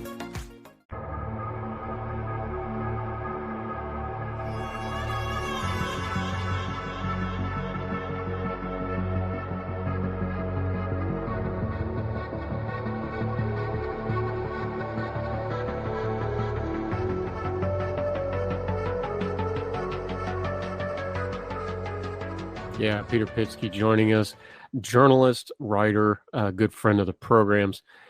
You go through the numbers here, but for the audience, look, this is terminology heavy. You start talking about MME levels, people's eyes start rolling around. When people try to look at this in a news context, a news story, and in your piece, what's one of the numbers or one or two of the numbers that they need to really key on, even if they don't have the medical background, to understand what these changes mean and what should pique their interest to dig into these a little further? Yeah, I think so. The pain patient ones, while those are very important, and it's flabbergasting what those numbers mean, a lot of people sometimes say, well, they can, like I said, they can live through that. Why does it matter? So let's move past that. Let's go to something everyone agrees on. Cancer, end of life, right? There is no justifiable reason for someone that is dying that you shouldn't be able to get them some oxycodone. Okay, what they're going to get addicted, they're going to die anyways. Okay, so everyone probably agrees on that. So what has happened to cancer patients? And here are three basic stats. It's in the article. I'll just read from it. A 2020 study from the National Center Institute found a 21% decrease in opioid prescriptions from oncologists, which means those that are cancer doctors for patients, 21% decrease. A study in the Journal of Pain and Symptom Management found that hospice patients who had an opioid prescription when discharged dropped from 91% in 2010 to 79% in 2018. So that means less people who are at end of life are being given access to pain medicine. And here's this last one, which just blows my mind. Other research, like last year's study from the Journal of Clinical Oncology, shockingly found that the number of opioids prescribed per decedent, so those who died, on Medicare declined 38%, while the number of emergency room visits for these patients increased by over 50%. So we have a situation where even people who are at end of life, even people with cancer, we are seeing dramatic decreases in access to pain medicine. And when they are getting pain medicine, the amount is being decreased. And there just is no moral or scientific justification to me that makes any of that make sense. I know we can disagree about addiction and what is necessary to fix there, but there is no justification for this stat. It's just crazy. It's insane. Yeah, Peter Piskey joining us. Is part of the problem here what we've already talked about? Look, CDC, no matter what its stated goal is, it's still a government bureaucracy, a very big government bureaucracy at that. Government bureaucracy is not nimble. That's not what they do. We learned that during COVID. Yep. They just don't change quick. You have different kinds of medicine. Palliative care, you just talked about it, end-of-life care, where the standards should probably be a little different. Emergency room care, where there's obviously going to be a need for immediate pain management so you can find out what's going on because you may have a trauma situation. I'll use myself as an example. I remember when I had my heart surgery, my cardiologist famously would walk, Dr. Leonard Dew, God bless him, love the guy, saved my life. He walks in, he's like, I've never had a patient die of pain. You'll be okay with the pain. But he's a cardiologist. He's, pain pills slows down your heart. It affects your blood pressure. That's a different thing than when I see my GI doctor, who's like, no, we need to manage your pain so we can find out whether you're working or not. Medicine has different components. It seems to me, just on the outside, reading through this material, we don't do a real good job of distinguishing between those when it comes to something like pain medicine. Like palliative care should probably have a little looser regulation than maybe, chronic care should have, than maybe emergency care should have. Is that a fair way of looking and asking and getting into some of these questions, do you think? Yes, very fair. The other problem is that it's, thankfully, medicine, for the most part, our institutions are intact than, say, a lot of other American institutions. But the problem with medicine is they can very much get into the regulatory bureaucracy. And if they get stuck on a bad idea, it might take them 10, 20 years to get out of it. So even though we know, for example, that what we knew about Alzheimer drugs and what causes Alzheimer's is bunk, it's still taking forever for us to get away from that. And for the people who are on the CDC, I'm sure some of them feel that they did make big changes here. But for the normal person and who these affect, these are piecemeal changes. And at the rate of change they're doing this, it's going to take a long time for things to really switch and to get better. And while for them, it's an academic question, for the people that are living their lives who can't get pain medicine right now, that is real life. That is past academic. But medicine is not set up in such a way to be able to respond to things. This is why COVID was so hard to get rid of bad ideas or to move on from them, because that's not how our medical regulatory agencies and institutions like the AMA work. Yeah, Peter Piskey joining us. You mentioned academically, there's also a legal component to this. You talk about it in your piece in USA Today. Look, we understand that one of the problems with medicine is it's human lives and government bureaucracy and medical science and a business component all underneath a legal umbrella of liability. That's a big ball of mess to try to deal with on a good day, right? Mm-hmm. But you mentioned it here, the way they're dealing with this and these new guidelines and the way they're trying to deal with some of the prescription monitoring, and you can explain that. If you're putting prescribers or medical people in a legally tough situation, they're not going to touch it because they've already got liability out the wazoo. They already have to pay for their malpractice insurance and all this. We've seen this in other areas of regulation. If you start giving them an iffy legal situation, they're just going to stop doing it altogether to protect themselves, which is understandable, right? There's a danger to that, to the prescription process, if these guidelines go through. And you cover it and you just kind of lay it out. So there's like the potential legal liability for prescribers here. This could be a real, real bad issue. Yes, definitely. Human nature is to avoid risk. This goes back to our caveman days where we take risk and we over escalate. I can't escalate it because if we get that wrong, we're dead. So humans naturally take risk and they pump it up in their heads. For physicians, you have to remember the kind of burns they're dealing with. They are spending 45 minutes usually on paperwork per patient. They have to deal with all, like you said, the legal consequences that sometimes come with this. And if the CDC says something like, yes, you have to, when you prescribe people pain meds, you also prescribe Narcan. For us, it's like, oh, that sounds good. Yeah, that makes sense. But for a doctor, so you're saying if I mess this up, that I might get, caught by law enforcement, I'll be in a civil suit. And that's how they work. They see the risk. And in the United States, a medical tort is just humongous. So the chances of risk for these physicians, I mean, my brother is going through medical school now, residency right now. And that's a main thing they teach you. You have to be so careful. It's not even an issue of treating your patient badly, but to have the appearance of mishandling it. And so when you take something like opioids, and they're so politically charged in politics and the media and the narrative, they're not going to touch that thing with a 10-foot pole. They might be good people and they might love treating their patients, but if they have, most of them, at the end of the day, if they have to choose between their careers and livelihood and not going to jail and their pain patient, they're picking the former, which is understandable. That doesn't make it right, but that's the situation we're in currently.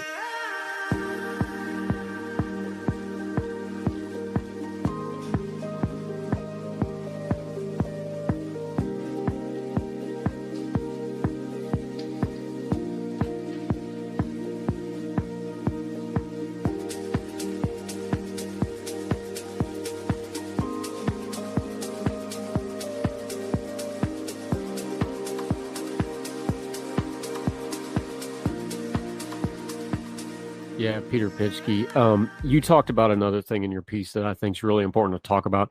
We've seen this in other areas of government regulation. It's been talked about a lot recently, especially post-COVID. When government does a guideline, it becomes a de facto mandate. We've seen this through COVID. We've seen this in other areas of regulation, both medical and in other things. These regulatory agencies doing guidelines, and then they get enforced as if they're mandates. Well, that's one thing when you're closing a business or doing a safety thing or something like that. When you start dealing with people's medication, this seems to me like one area where we really need to get some very specific answers on what they can and can't do, shouldn't we? Yeah, as Jeffrey Singer said, I shared some of that quote. When the government gives you a recommendation, that's like the mob giving you a recommendation. It's like, we would like you to please donate. We think it would be good for your security. Yeah, no, people do not interpret that way. There isn't a way in our framework, culturally or legally, to do that. So people say, is this the law or is it not? Even if they know better, even if they're scholars or they're esteemed politicians or what have you. That's just how it works, okay? And part of this, I think part of all this stuff is that we're pretending that it doesn't work like that, and then we can just make big pronouncements and make little tweaks and it'll be okay. When the actuality is people interpret these things in a very basic way, and human nature is basically known. Yeah, Peter Pitschke joining us. Okay, we know the numbers. You have them all throughout your piece. We're going to link to it, by the way. Read the whole thing. It's got a lot of links in there, too. You want to read through the links and go through all the stuff he lays out. If we have so many Americans that need some form of pain medication or pain treatment, here's the problem. We just saw with the speaker fight. Nobody shut down Congress over pain pill management or the CDC. We haven't had a presidential debate question on the CDC that I remember in my lifetime. This is not a front burner in the political and commentary sphere right now. But this seems like it affects so many more people than a lot of the political things we're discussing day to day. How do we get this conversation more into the daily talk? When we talk about it on our social media, when folks are just talking with their family, because look, if it's not you, you're going to have a family member that has this situation, right? Just statistically, it's going to happen. How do we individually start talking about this differently to start pushing the ball forward? Because this seems to me like one of those things that's going to be the public pushing the policy more than the policy pushing the public, right? Yes, and it'll be slow. I do believe change will happen. I hope sooner rather than later. But you're right. There isn't really any vested interest that would benefit by letting people have access to pain medicine and leaving them alone. I think for individuals, you need to, if you have a story of yourself or a loved one that have been mistreated medically, you should share that story. I think if you have a chance to talk to a legislator or someone in the media, and that's a concern, you should talk about it to them. A big part of this is the stigma. People in media, for example, when I was pitching this piece everywhere, I didn't think anyone would care about it. When we got through with USAID, by the way, awesome. Really loved working with them. The outreach was crazy. The amount of people that responded. It's one of the most successful pieces I've done traffic-wise. And that's because there's so many people being affected by it. So there is a population there. And I think if there's a bit of an illusion here that it isn't big and that it doesn't matter. But what happens in individual lives when your loved one, my grandma has congestive heart failure right now. When you lose a loved one, when you're going through these health crises, these are some of the most meaningful and difficult episodes of your life. They mean something. And that's powerful. That is a powerful fact that will transcend politics or anything else. But we probably have to be a little brave in sharing these stories and getting it out there. All right, Peter Pischke. Let's zoom out for a second, though, because one of the nice things of this medium is you didn't just write the piece and put it out. There's been a lot of response. There's been pushback. There's been corrections. There's been people talking about it. You've seen a lot of stuff move with this piece more than probably, I think you said this is the most read thing you've ever done. What is the response to this piece taught you? Give us the after the story kind of thing, because we always write it and it's like you put it out in the atmosphere and hope somebody reads it. You don't have to wonder, man. This thing moves some numbers. What have you learned from the response that makes you think about this subject a little differently, maybe? One thing I think I've learned is that it crosses political borders, and there are very few issues that do. No one came to it as a Republican or Democrat. No one really came to it from a class view or a race view. It seems to be a very, there are very few things there are these way these days for issues, but it seems to cross all divides. I also learned it's much more thorough and impacting than even I quite realized. I think part of that is we've had an increase since November. A little difficult on me emotionally, if I'm being honest, because so many people reached out to me on email, direct messages, Facebook, etc., telling me, thank you so much for sharing it. And then they would tell me something that happened to them or something that happened to a loved one. And that's heavy. And those are, it makes me a little depressed because I feel that there are just so many people who are suffering whose stories aren't being told. It gives me hope maybe in the sense that we will get past this because enough people are affected. In the end, the numbers win. I think that's what we learned with the prohibition, but it takes time. And how much time, I do not know, but I pray for all of our sakes, it is much sooner rather than later. Yeah, Peter Pischke, we're going to link to the piece. It's in USA Today. It's had a huge response. I saw a lot of real big name people on social media. What really blew me away was it was across the spectrum. People that if they interacted with each other would not get along at all. And they were all retweeting this piece and making comments about it. That's pretty special. Let me ask it to you this way, though. When you get a response like that, it feels like this is an issue just begging for more attention. What do you think the next steps are? We know the CDC is a big beast.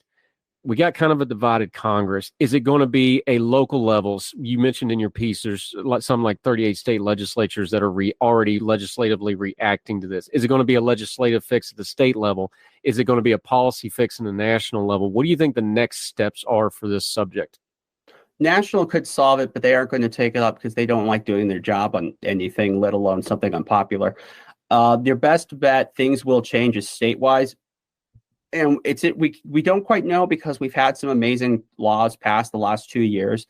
There's a fantastic law in New Hampshire. Minnesota just passed a great law. There's Oregon has seen some great legislation. But when those come in conflict with law enforcement, who sometimes ignore a lot of this stuff, when it comes to conflict of the state medical boards, it's hard to tell who wins. State medical boards, I think, is where we'll see the most change because I think those are fed by the physicians and they are in the medical community. And though they're sometimes slow to respond to it, it's going to catch up at some point. I think if we were going to focus on where there actually might be potential for change, it's that level. And just people being aware of this and making it part of, their charitable efforts. This is just something you kind of need to be aware of. And let's, your neighbor Nancy doesn't have access to her payments. Well, let's bring her some soup. I don't like, let's take care of each other and treat each other neighborly like we should for any other heavy thing. And this is just another one of them. Yeah, well, you definitely hit a nerve with this piece. I'm excited for you. I'm glad that people are recognizing what a great writer you are and the way you can provoke thought on an important topic. So well done, sir. You actually do mostly culture stuff, though, and other things. You also cover disability and the opioid crisis. You cover a lot of swath, my friend. So let folks know where they can follow you, what you have going on, and where they can keep up with you until we get you on Heard Tell again. Yeah, it is quite eclectic. I don't know how I ended up in this position. Yeah, you can follow me on Twitter at Happy Warrior P.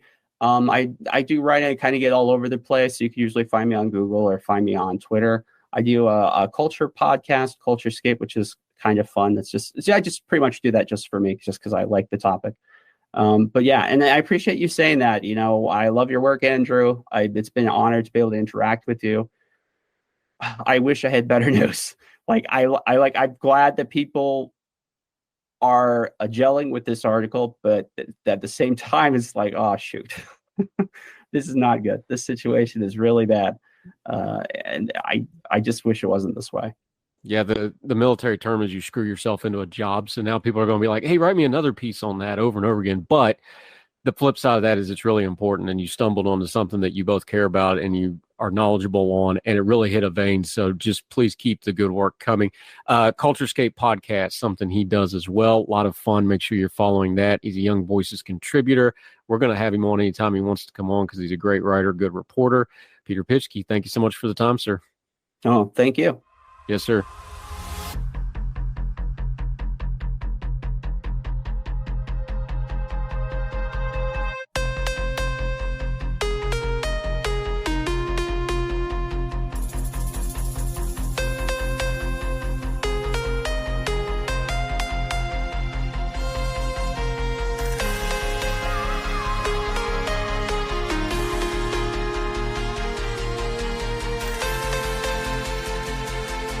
Welcome back to Heard Tell. Okay, he's one of our favorites, somebody I highly respect and talk to because I value his opinion greatly, even when he's wrong. Dennis Saunders is back on the program, Ordinary Times contributor, writer, also a pastor up in the Minneapolis-St. Paul area, the Twin Cities. You can tell that from the vest and the heavy shirt he's wearing because I hear it's mighty cold up there this time of year, my friend. Yeah, it is cold, and we are just about a week ago got about 15 inches here in the Twin Cities, so got a lot of snow, so it's break out the vest. Break out the vest. He's got a lot of different things going. You have heard the advertisement, his Church and Main podcast doing excellently well. You've heard the commercials right here on Heard Tell. We're proud to support that. Make sure you check that out. But you've also been doing some political writing, my friend. This is not a new theme for you in the couple of years I've known you. The GOP, here's why I wanted to address this, because you've been talking for a while about institutionally what the Republican Party isn't, what it's changed into, what it isn't. Here's where I bring this up. I think the speaker fight that we just watched, that, what's one of our core values here? Things don't happen in a vacuum. They happen in a sequence. That speaker fight didn't happen in a vacuum. Freedom Caucus, that's been going on since, for 2014, 2015, a little before some of the same players. Kevin McCarthy, that goes back even further. There's history there. This is a lot of the caucus that he already led. This is all, of course, in post-Trump GOP where everybody's trying to figure out what role he has. This is a party, when you talk about, and I'm going to link to some of your writing both in Medium and other places about this, when you're talking about institutionally what the Republican Party is, do we know? Well, I think what it is that it's not an institution, or at least it's not anymore. And I would argue it probably hasn't been for about a decade or so. It is, an institution, especially a political party, is a party that is a group of people that can kind of have some type of boundaries and rules and do things like raising money or trying to kind of work out between people who disagree. And the Republican Party doesn't do any of that. And so what we saw with, 15 rounds to get Kevin McCarthy as speaker is that, you don't really have a political party, or you don't really have an institution, and in some ways, not even a political party. What you have are a lot of different people, and lots of different personalities. And when you kind of have that, basically what you have is mob rule. You don't really have any type of order at all. Yeah, Dennis Saunders joining us. Let's go through some of this history, because you and I are of the age that in our adult lifetimes we've watched. Let's go from Gingrich, because that's when this thing kind of started really changing. Of course, the contract with America, the GOP gets its first House Majority Leader in a generation. Big doings, right? Well, I remember this because this was, right when I started voting for the first time. We went through Livingston. We went through Gingrich. They both had to resign for untoward things. We'll leave it at that. You kids can go Google those things in your own time. But luckily, the Republican Party was saved by Dennis Hassert. Oh, yeah. Mm-hmm. Who then, did prison time for abusing children. Then we get to 2015. They depose Bonner with a motion to vacate the chair. That's why that was such a big deal. And Kevin McCarthy really, really wanted it, but he got kneecapped by a couple people, Walter Jones, rest in peace, and some other, with a anonymous letter with some allegations. Again, I'm not going to go into it. Y'all go Google it, read your own history. So McCarthy didn't get the brass ring there. They went and offered the store to somebody from up your neck of the woods to come in and save the day. This isn't something that just keeps happening. This is a pattern. The House leaders in the GOP cannot keep control of this caucus. That's more than one factor. It's not just the Freedom Caucus. It's not just Trump. This has been going on for, years now. Why? Yes. I think because little by little, both parties, little by little, have put more and more power in things like primaries. That basically get the most kind of reactionary or radical people to vote. And of course, they're going to vote in the most reactionary or radical people. But it's happening asymmetrically, because I think the Democrats at least have some sense of control over their people. A lot has been said about the squad, and being from the Twin Cities, I am represented by one of the squad. They have caused a lot of headache. But I think especially Pelosi was able to put some constraints on them, and they weren't able to wreak as much havoc as could have been expected. But I think there has been a lot more institutional rot in the GOP, less of a, there has been basically no controls anymore. So when you have someone like Kevin McCarthy, he basically ends up powerless. He has to give as many concessions as possible in order to get people to vote for him, or even just to vote present. And so in the end, he does not have any sense of power. But that has been something that has been going on for years, because the institution in many ways has been just whittled away. There isn't anything anymore that keeps people in line. Now, in the Senate, there is still some of that. Mitch McConnell still has some control over his people. And you can see that things get done in the Senate among his caucus that I'm pretty sure is not going to happen with McCarthy. And, we can't even really say how long McCarthy is going to remain in power, because he could easily be deposed a month from now, or even a week from now.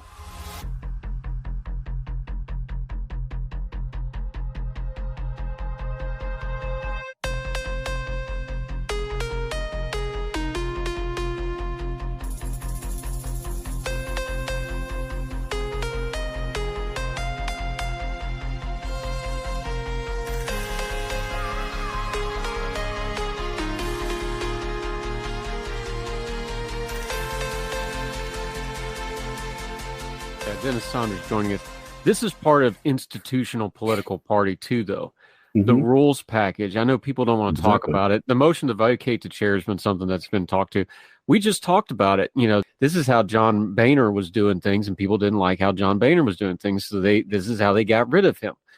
This is part of the institutional stuff, and this is why I understand the argument people are making about is, well, they're hashing this out. Well, here's a couple problems with that argument.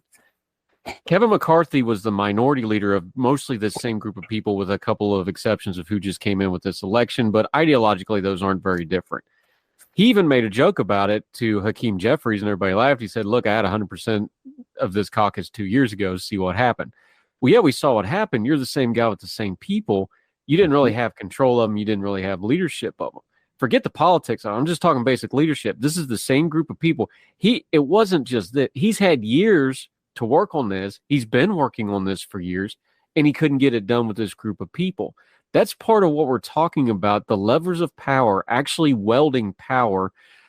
You mentioned it with the folks on the left in the Democratic Party.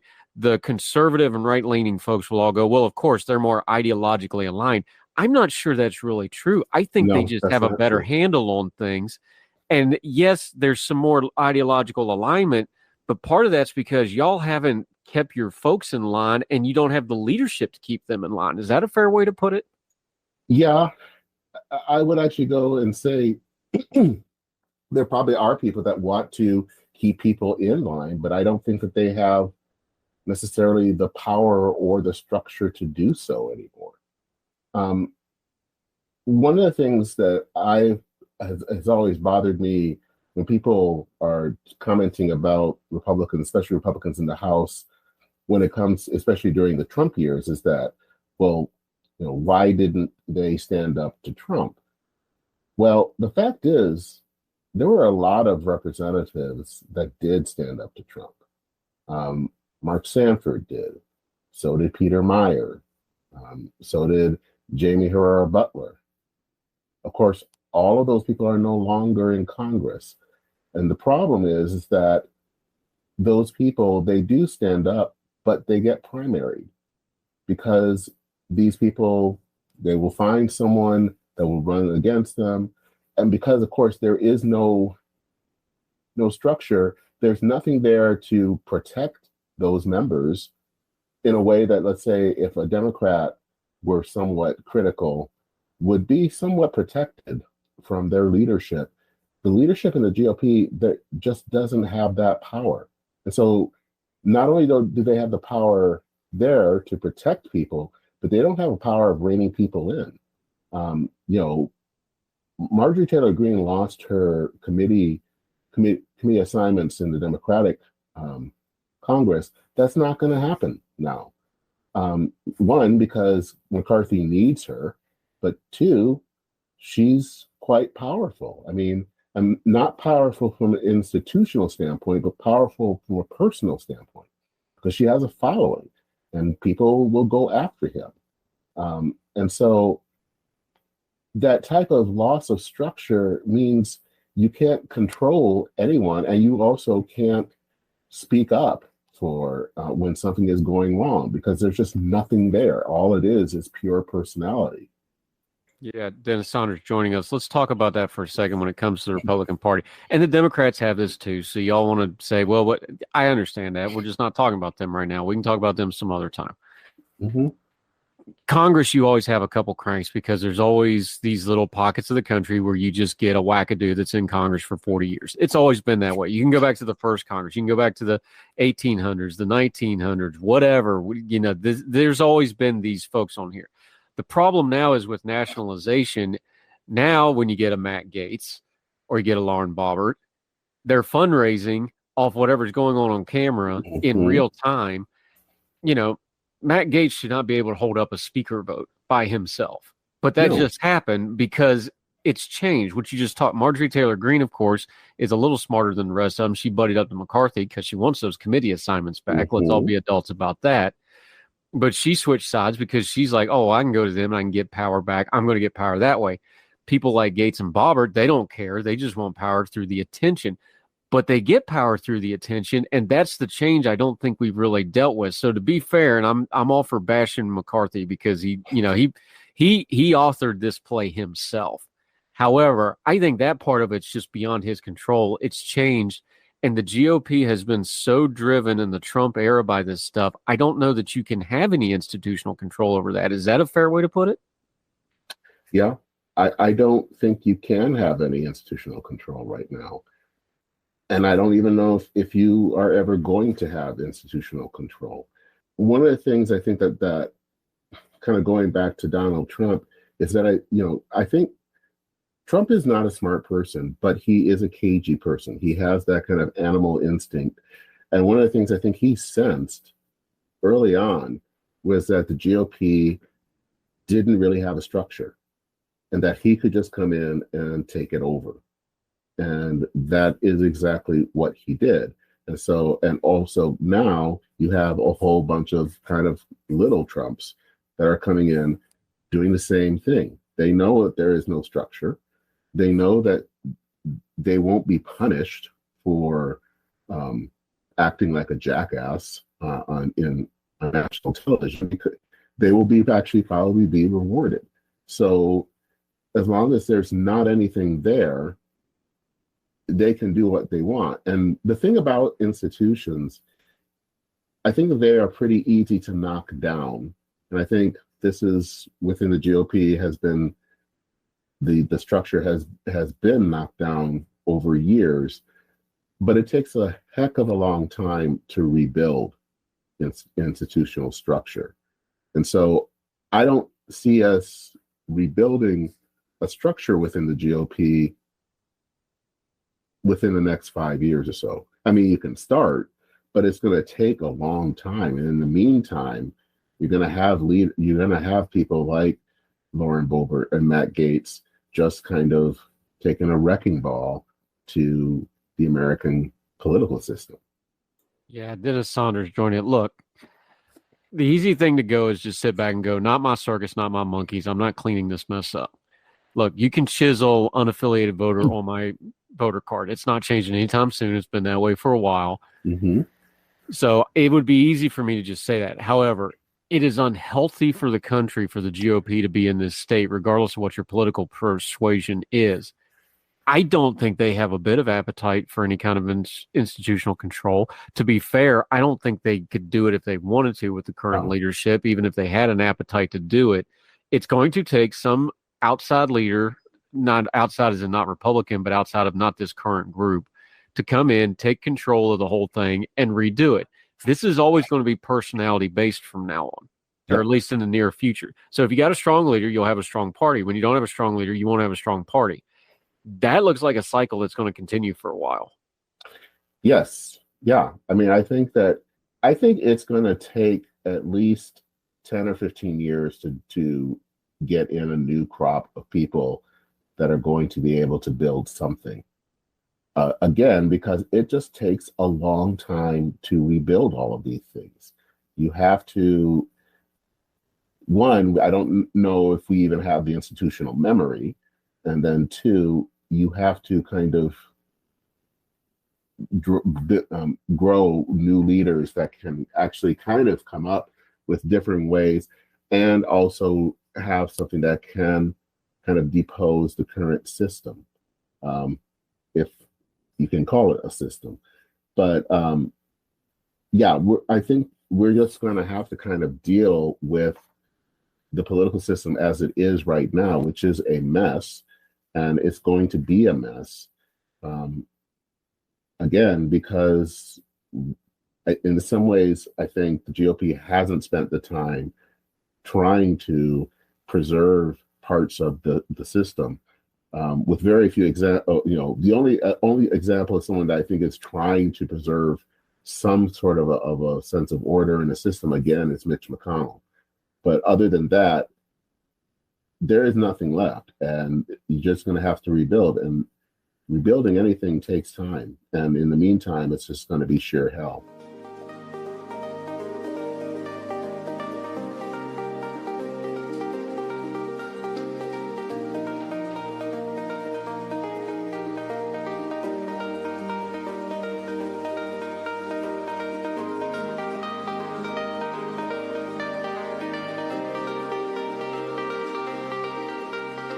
Yeah, Dennis Saunders joining us. Let's talk about Mitch real quick, though, because here's the thing. He's smart. He knows what's going on, and despite what some folks on the MAGA right are telling you, he's pretty effective in what he does.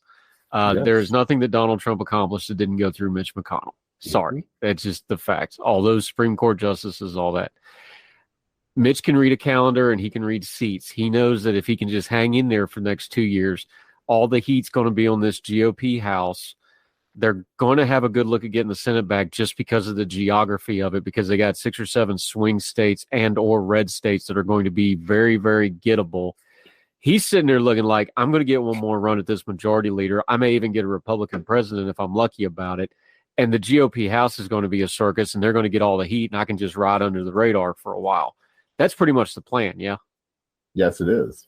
He is not a dummy, and he knows how to play the long game. I think that the thing about the current leadership, or lack thereof, is that they don't play the long game. They really only play for the current moment.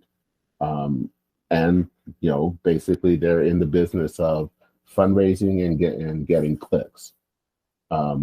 McConnell is in there for the long game. So he knows what he needs to do to stay in power, to maintain the power, to grow power. And I think that that's going to be the thing that you're going to see come 24. Also because I think that Donald Trump's power is somewhat diminished. He's probably not going to be picking as many Senate candidates in 2 years. So it's kind of all gravy for him. And all he has to do is kind of wait and see the House basically kind of immolate themselves.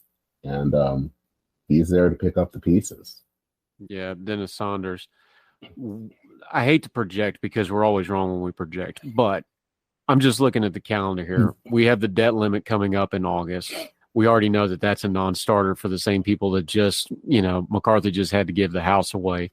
We're going to have some kind of a budget and or continuing resolution in October right after that. McCarthy doesn't get out of this year intact, does he? I don't even know if he gets out of this year as Speaker. I mean, I just don't. I think they're going to find some way of excuse of trying to get rid of him. And so I just don't see that he's going to last there very long. I think, it was a victory for him on Friday, but I think it's going to be a Pyrrhic victory. And I think those same people are going to find some way of getting him out and stabbing him in the back. Yeah, probably. Dennis Saunders. I'll leave it at this with you, though, because I'll ask you, because, again, it's easy for me to just sit back and lob bombs at it. But to be fair, what's the hope if you're a Republican Party person who wants the party to be okay and to have less chaos? Because you're going to have some chaos here. Is it a presidential candidate that comes in and reins all this in? Is it the next ideological guy? Is it some kind of change? Is it, well, maybe this GOP House is so chaotic, maybe we start changing course? Or do you have no hope? Where are you at on all this?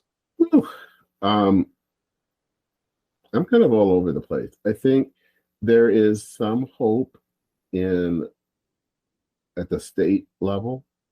We saw what happened in Georgia in November, that it was kind of the non-Trumpy candidates that were the ones that won. And that happened in other states as well. I think, seeing people like, even though they have now are leaving office, but Larry Hogan and Charlie Baker, that's somewhat hopeful. But I think one of the things that is both hopeful and frustrating is that I think the people that I would like to have seen really kind of help to maybe at least start with the rebuilding are people kind of like me that would have been never Trump folk. And I feel like that was a lost opportunity, that we haven't really done that. That we spent more time just kind of lobbing bombs instead of basically saying, okay, we need to kind of build something, even if it's in exile, so that when the time comes, we're ready.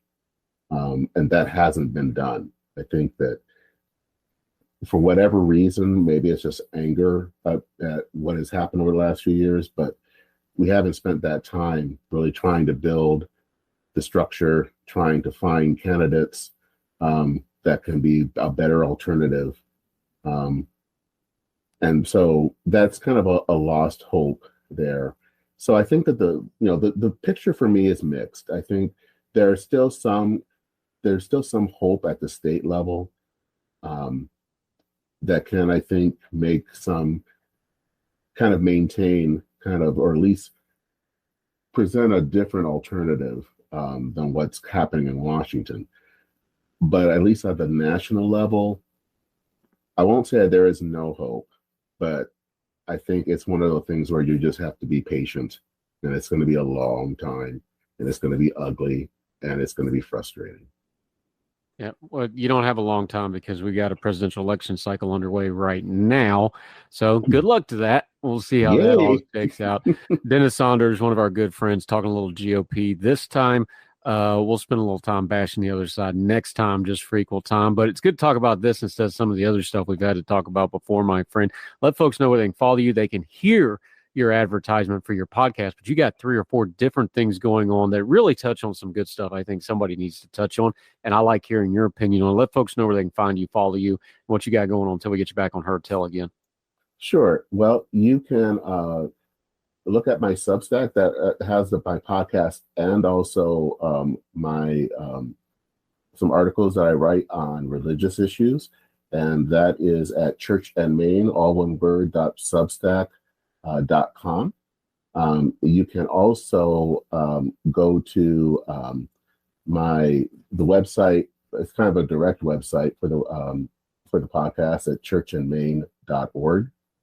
And then also, if you want to read some of the articles that I write, especially on political issues, that is at Dennis Sanders, all one word, .medium.com. And you can find me on Twitter at Denmin. Yep, that's Min with 2 N's, like Minnesota, for those of you from Logan. It's all good stuff. I like talking religion with you. I like talking pop culture with you stuff. Just always appreciate your opinion a great deal, my friend. I find you to be a unique voice, but somebody I respect and listen to on a lot of things. So always appreciate your time. Hope people find your stuff, and love the podcast. Keep doing what you're doing, my friend. All right. Take care. All right, sir. Talk soon.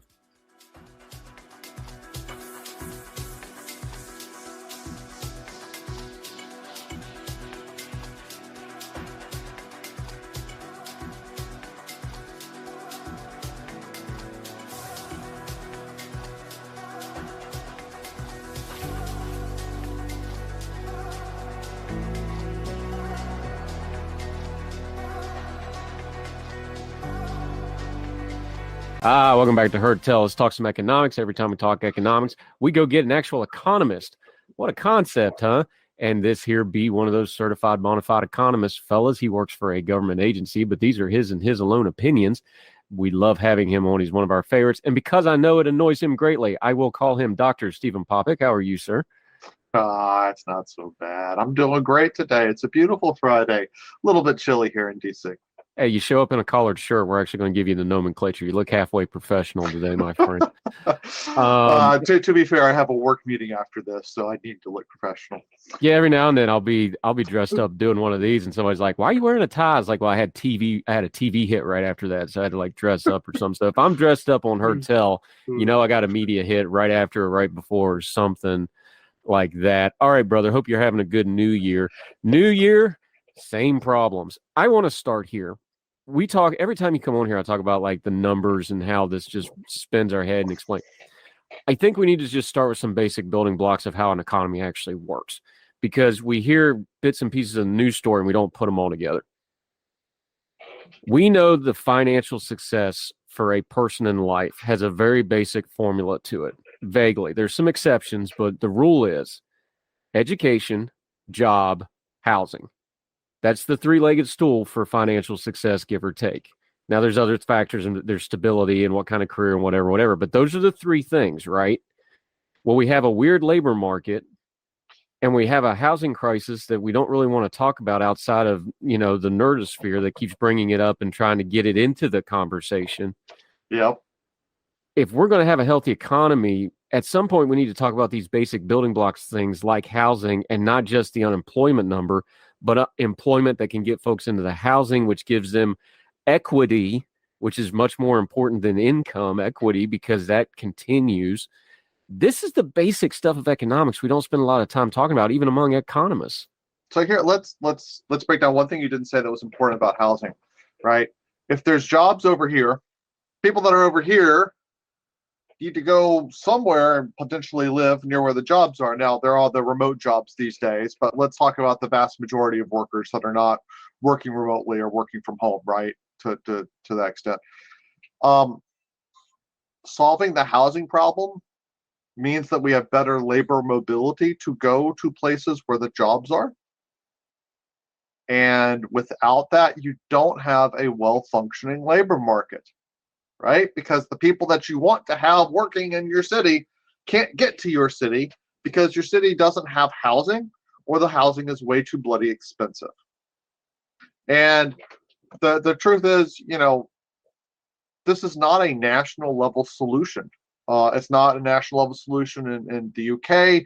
It's not a national level solution in Japan. It's not a national level solution in the United States. There are things that the federal governments of those countries and others can do to nudge things into the right way, to allow for more mobility, to allow for more density options, etc.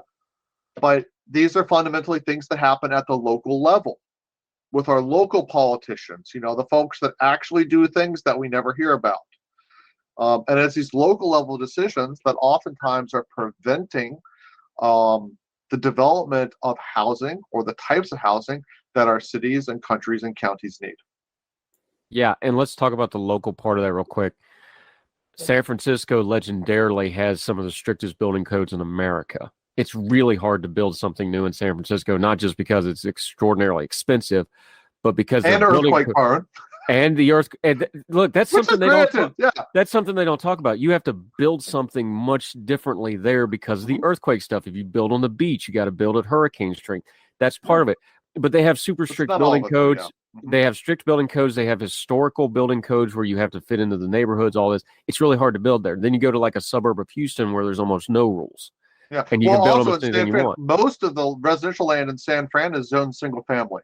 Right, so you can't build multifamily housing or You can't even build a duplex that looks like a single family house. Right, and there's plenty of those, which are very popular in a lot of urban, ex-urban, suburban places now because you can just it's easy to manage and it's cost effective and it gives people things. The point is, that's just one example. We have all these metropolises. We have all this suburban land, county, not county. Like I live just past the county line. So I'm in the county, not the city. That's a huge difference in property tax, even though it's only about 1,000 yards in a straight line. These things are why this gets so complicated. Where do we talk about the local solutions, though? Because, look, we have a national and international audience here. They're all like, well, what do we do about it? Is it a legislative thing? Is it a zoning thing through your councils? Where do we even start with this stuff? I think where you start is you have to be involved in whatever your local board or local committee that makes the zoning decisions for your jurisdiction, your area that you live in, to be actively involved in those. So those, like in my city of Alexandria, we have, a zoning board, and they will look at zoning changes or approve variances to zoning. And so it's part of what I do is I try to stay abreast of the developments, the applications that are there. It's all on a website. It's all easy to find. The meetings are every, third Wednesday of the month or whatever, and you look at that and literally I have a letter that I send to that planning board and to the city council on occasion to support initiatives that build the types of housing that we need that will allow more people of more varied income levels and more varied skills to live in our city, because I think that makes our city more vibrant. Right. So, now you're a DC area. So let's just be blunt here. Another expensive area. but an area that needs a very young workforce. They need a lot of those recent college grads for a lot of reasons, not just the government jobs, but the support jobs. And you need a lot of labor. You need a lot of non-college education labor for all the supporting areas. That's where this problem gets bad, because now how do you have housing that's hard enough to build in the first place, but you got to get it affordable enough to have the workforce you need to support the city that you're building it in. So your workforce that in the right way? So the workforce that you need, doesn't have to commute 2 hours to get into your city to work there. Yeah, but it's a local level. And the thing is, with a lot of these issues, the voices of no can have a lot more power, right? Because it's the so-called detrimental effect, if there is one, right, is concentrated amongst a very small sliver of individuals that have a very big incentive to yell and scream. For the vast majority of the population in the jurisdiction, it would either have no benefit or slight marginal benefit, right? So folks don't take the time, because it's not worth it to them at an individual level, to let the city know, hey, we know it doesn't really do anything for us, but we know it does something for the folks that would be, serving us coffees in the morning as we go into work. So they don't write their letters. So the only thing that city council has is a lot of angry people. So think about that. Like, it's like that's a classic problem of where the benefits are and where the costs are. So if the costs are isolated to just a few individuals and the benefits are spread out, even if the benefits are dramatically in the aggregate outweigh the costs, it's the people that are benefiting, don't participate, don't speak up, don't make those cases, right? And that's just our human nature. Yeah. Steve Topic joining us. Here, let me, not to interrupt you, let me interrupt you and ask you this question, though, with that. This is not a new problem. No. The wealthy, by and large, wealthy people own homes and own land. So you have the wealthier people are always going to want to protect their investment, understandably, in their land and their property. That includes property values. That includes what kind of neighborhood it is, all that sort of stuff. They're the haves. The people needing housing are the have-nots, but the housing is a problem. This is a very, very, very old problem. It is. And we've made changes in this country to try to allow more people to have housing. I mean, let's keep in mind, go back 100 years, housing was, land, right, was the property of the very rich. You were middle class, you did not own your place that you lived. You do not own the land. We were one of the first countries, if maybe not the first, but definitely the first few, to push for this thing called the 30-year mortgage, right? Before that existed, you had to buy a house and have it all paid off within 5 to 10 years, which was beyond the capacity for pretty much, the vast, vast, vast majority of American households.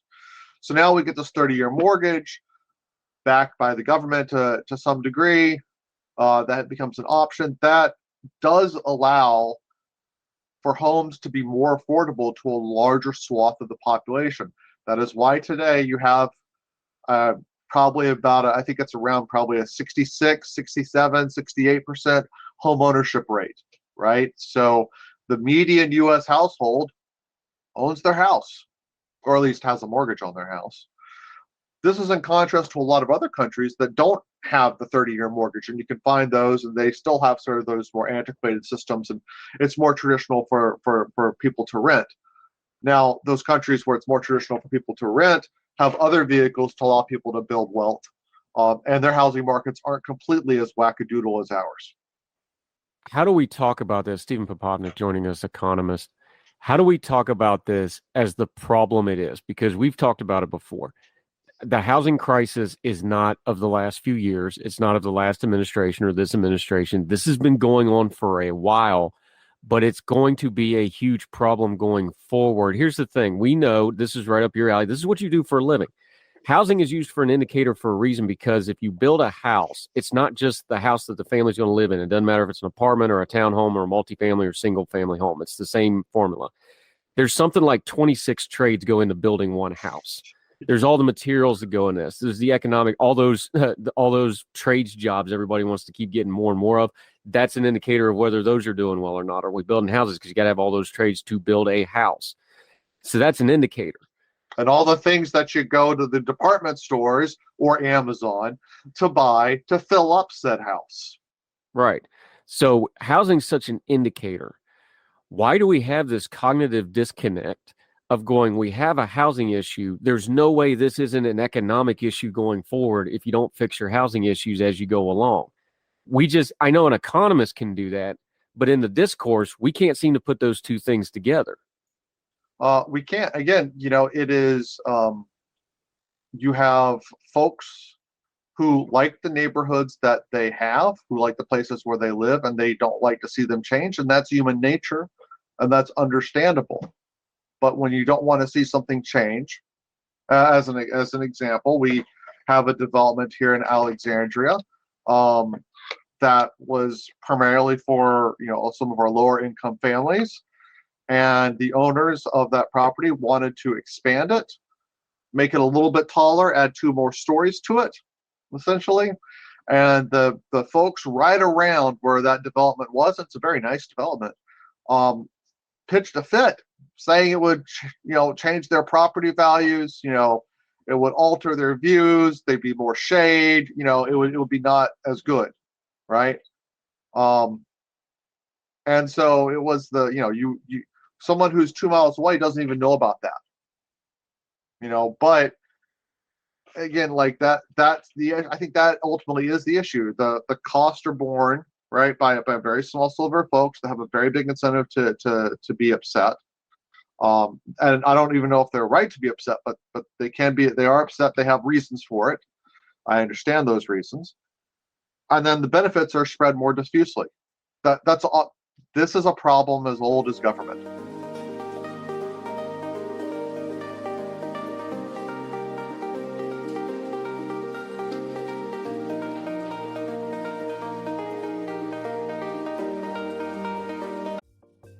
Folks, if you've listened to the Heard Tell program, you've heard our friend Gabriella Hoffman, but you need to make sure you're checking out her podcast, District of Conservation. It's a podcast exploring the nuances of true conservation efforts from DC and beyond. From topic discussions to exclusive interviews with conservation and energy newsmakers, Gabriella keeps listeners appraised of the latest news stories while elevating important voices. Listen to District of Conservation on Apple Podcasts or wherever podcasts are played.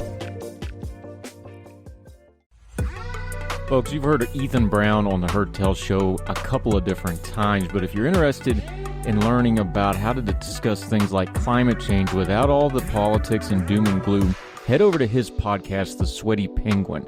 Sweaty Penguin is a late-night comedy-style climate podcast working to add nuance, critical thinking, humor, and hope to the climate conversation. They got over 100 episodes already, breaking down weekly news stories and specific topics, from the vanilla to the ADHD to the international accountability to orangutans. Yes, I know, that's a comedy thing, so just go with it. But each time, exploring different ways we can make progress on these issues while still helping the economy, health, security, and everything else we care about.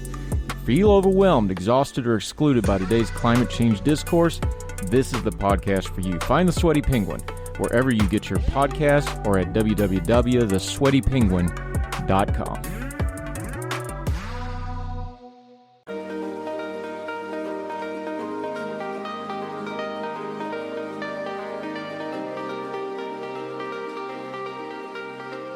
Yeah, Stephen Popovich joining us. There's a couple hard and fast formulas in economics. Things like population growth for economic growth. You got to have a birth rate or you got to have an immigration, one or the other, or your economy shrinks. That's just a formula. Like there's no getting around that. Sort of technically. All right, don't get your PhD out. It's not technical, but generally speaking, yeah, population growth is economic growth. Population growth is economic growth. We have things like the dollar goes up and down in value. That affects things. That's a formula. Yep, that's true. Do we have a basic formula that people can base off of with housing? Because things like unemployment and all that, but housing seems to be something that's just one thread that goes through just about everything when we start talking about economies. Is there a formula that we can talk about and kind of apply to some of this to get it down to my level that I can understand it from your level, the policymakers who studied this thing and understand it through and through? That's a good question. So what I would say for someone like you, what I would focus on is a housing affordability measure. It's just a simple number, right? What percentage of people could afford, the set amount of house, right? How affordable is housing? And the National Association of Realtors has a number. National Association of Home Builders has a number. I'm certain there's a myriad number of government agencies that have a number too, right? But if I'm looking to understand how the housing market is working, I'm looking at housing affordability, right? So can people afford to buy a house? That's and of course that's affected by the size of houses, what goes into them, and also what the interest rates are, right? So we know, and how many houses there are that are being sold.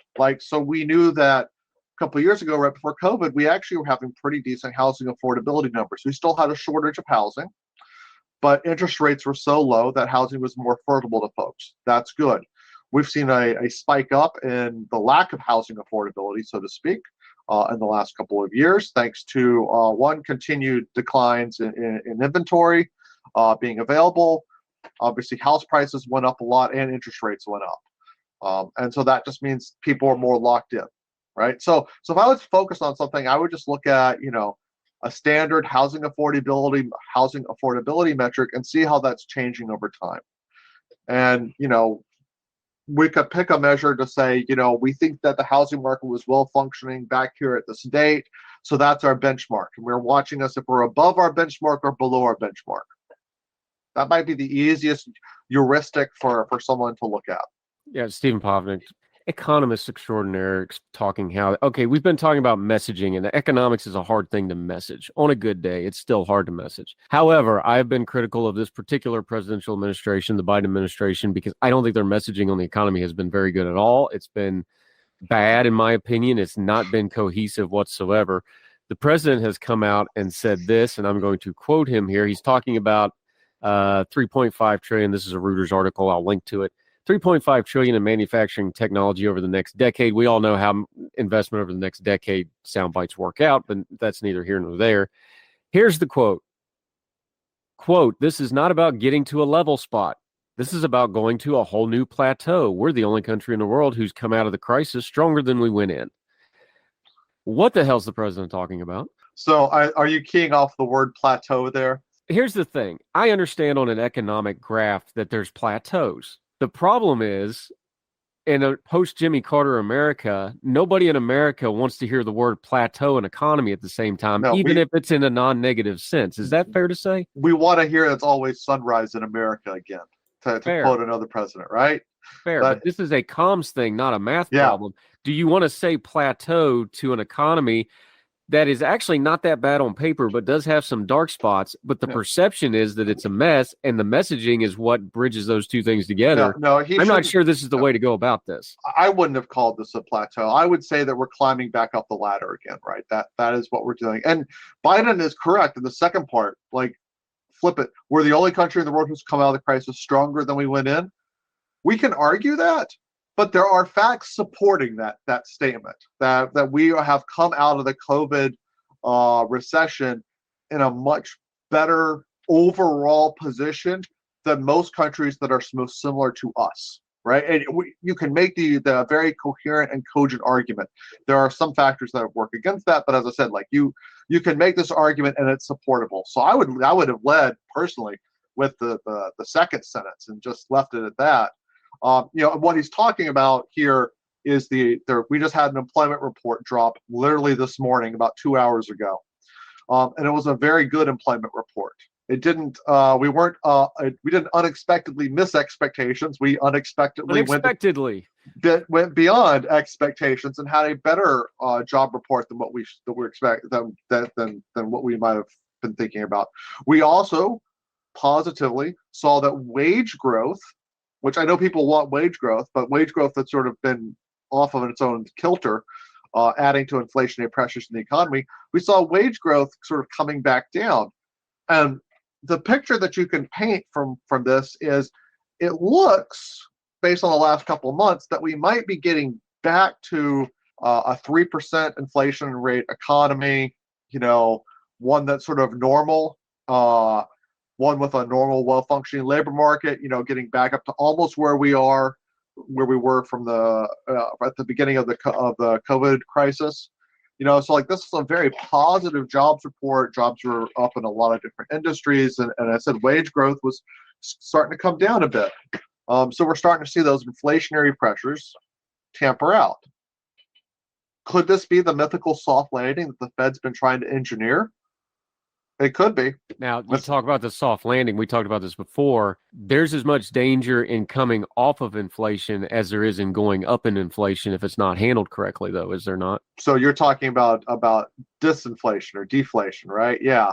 Yeah, here's the problem with deflation. You want to keep saving there. You want to keep saving because, and so like that means there won't be as much investment potentially in the economy. So yeah, there's always dangers, right? I mean, there's a reason why a lot of countries in the world, Andrew, have this inflation targeting approach for their central banks, and we don't have that in the U.S. We don't.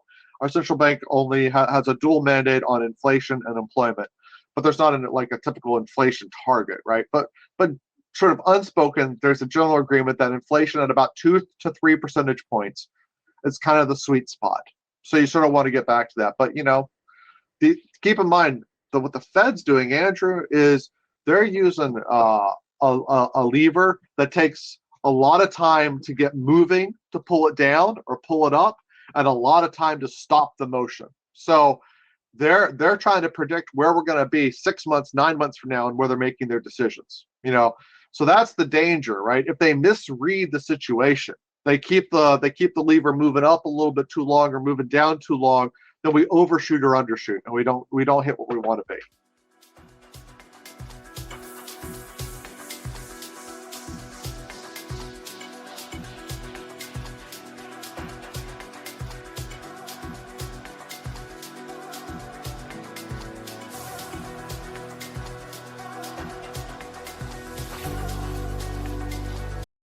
For the ones who know safety isn't a catchphrase, it's a culture.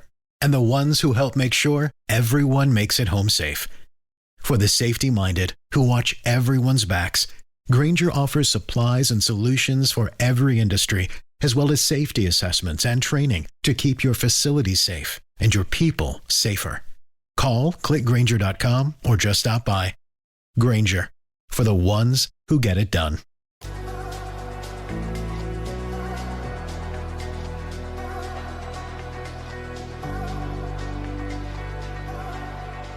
Popnik. Okay.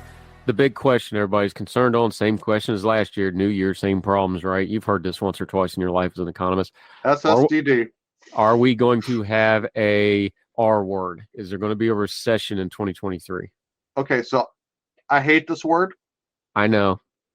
And I'm going to give my usual diatribe here. I know. We could have a recession with negative 0.1% GDP growth.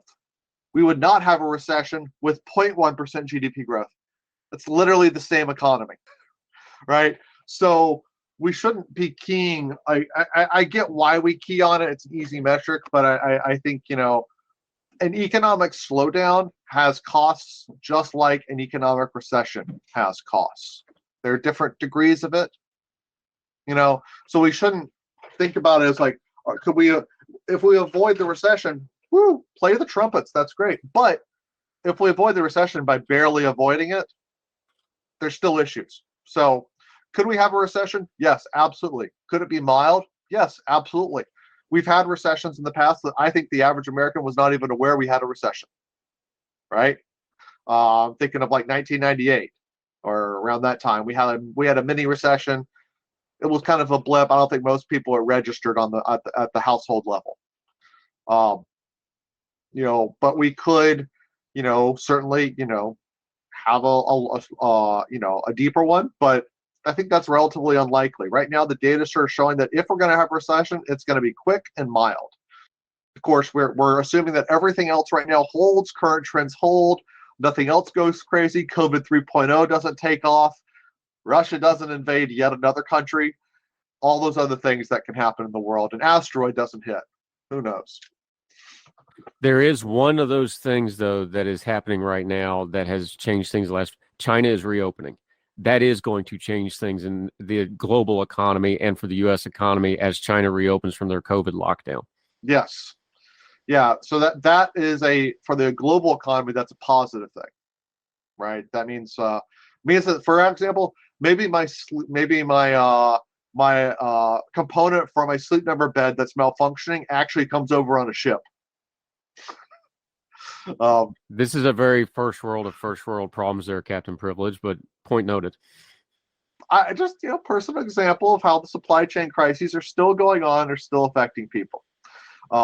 But yes, that would have a benefit that would help accelerate economic growth across the world with China reopening, because those goods would be more easily flowing out of China, and their production would be occurring. So yeah. It's definitely better to have better for the economy to be reopening. Don't know if it's better for health. We'll see if they have to shut down again, because their COVID policies and their COVID vaccine do not seem to be particularly effective. Yeah, just one of those great unknowns that make economics so interesting and sexy and fun, right? Stephen Popovnik, our economist friend. I appreciate that. See, I want to do that when we talk to you, though. Like, talk about those basic building blocks. So when China's a big thing, but if we don't talk about those building blocks and we don't talk about the state of the economy, then you can't really talk about how China does or does not affect it. It all goes together, and that's why we keep having you on to explain this as we go along. Appreciate your time. Let folks know where they can follow you, what you have going on, and how they can keep up with you until the next economic headline that we have to get you to come in and explain it to us. At some point, I'll start writing for Ordinary Times again. It's one of my New Year's resolutions. We'll see how long I keep it. Like most Americans, I'll probably fail at some point. Sorry, Andrew, in advance. I'm also, always, watching what's happening on Twitter. As long as Twitter still exists, you can find me at Moto Economist on Twitter, where I do share from time to time takes on housing and sort of how the U.S. market is going. Stephen Popnik, always appreciate your time, my friend. You explain this well so that even I can understand it, and you usually give me stuff to go look up and read on, which I will now go and do, so I try to keep up with you better next time. Thanks for the time, sir. Happy to do it, man. You too, sir. All the music on Heard Tell is provided under a Creative Content license from monstercat.com. Folks, if you've listened to the Heard Tell program, you've heard our friend Gabriella Hoffman, but you need to make sure you're checking out her podcast, District of Conservation. It's a podcast exploring the nuances of true conservation efforts from DC and beyond. From topic discussions to exclusive interviews with conservation and energy newsmakers, Gabriella keeps listeners appraised of the latest news stories while elevating important voices. Listen to the District of Conservation on Apple Podcasts or wherever podcasts are played. Folks, you've heard of Ethan Brown on the Heard Tell show a couple of different times, but if you're interested in learning about how to discuss things like climate change without all the politics and doom and gloom, head over to his podcast, The Sweaty Penguin. Sweaty Penguin is a late-night comedy-style climate podcast working to add nuance, critical thinking, humor, and hope to the climate conversation. They got over 100 episodes already, breaking down weekly news stories and specific topics, from the vanilla to the ADHD to the international accountability to orangutans. Yes, I know, it's a comedy thing, so just go with it. But each time, exploring different ways we can make progress on these issues while still helping the economy, health, security, and everything else we care about. Feel overwhelmed, exhausted, or excluded by today's climate change discourse? This is the podcast for you. Find The Sweaty Penguin wherever you get your podcasts or at www.thesweatypenguin.com.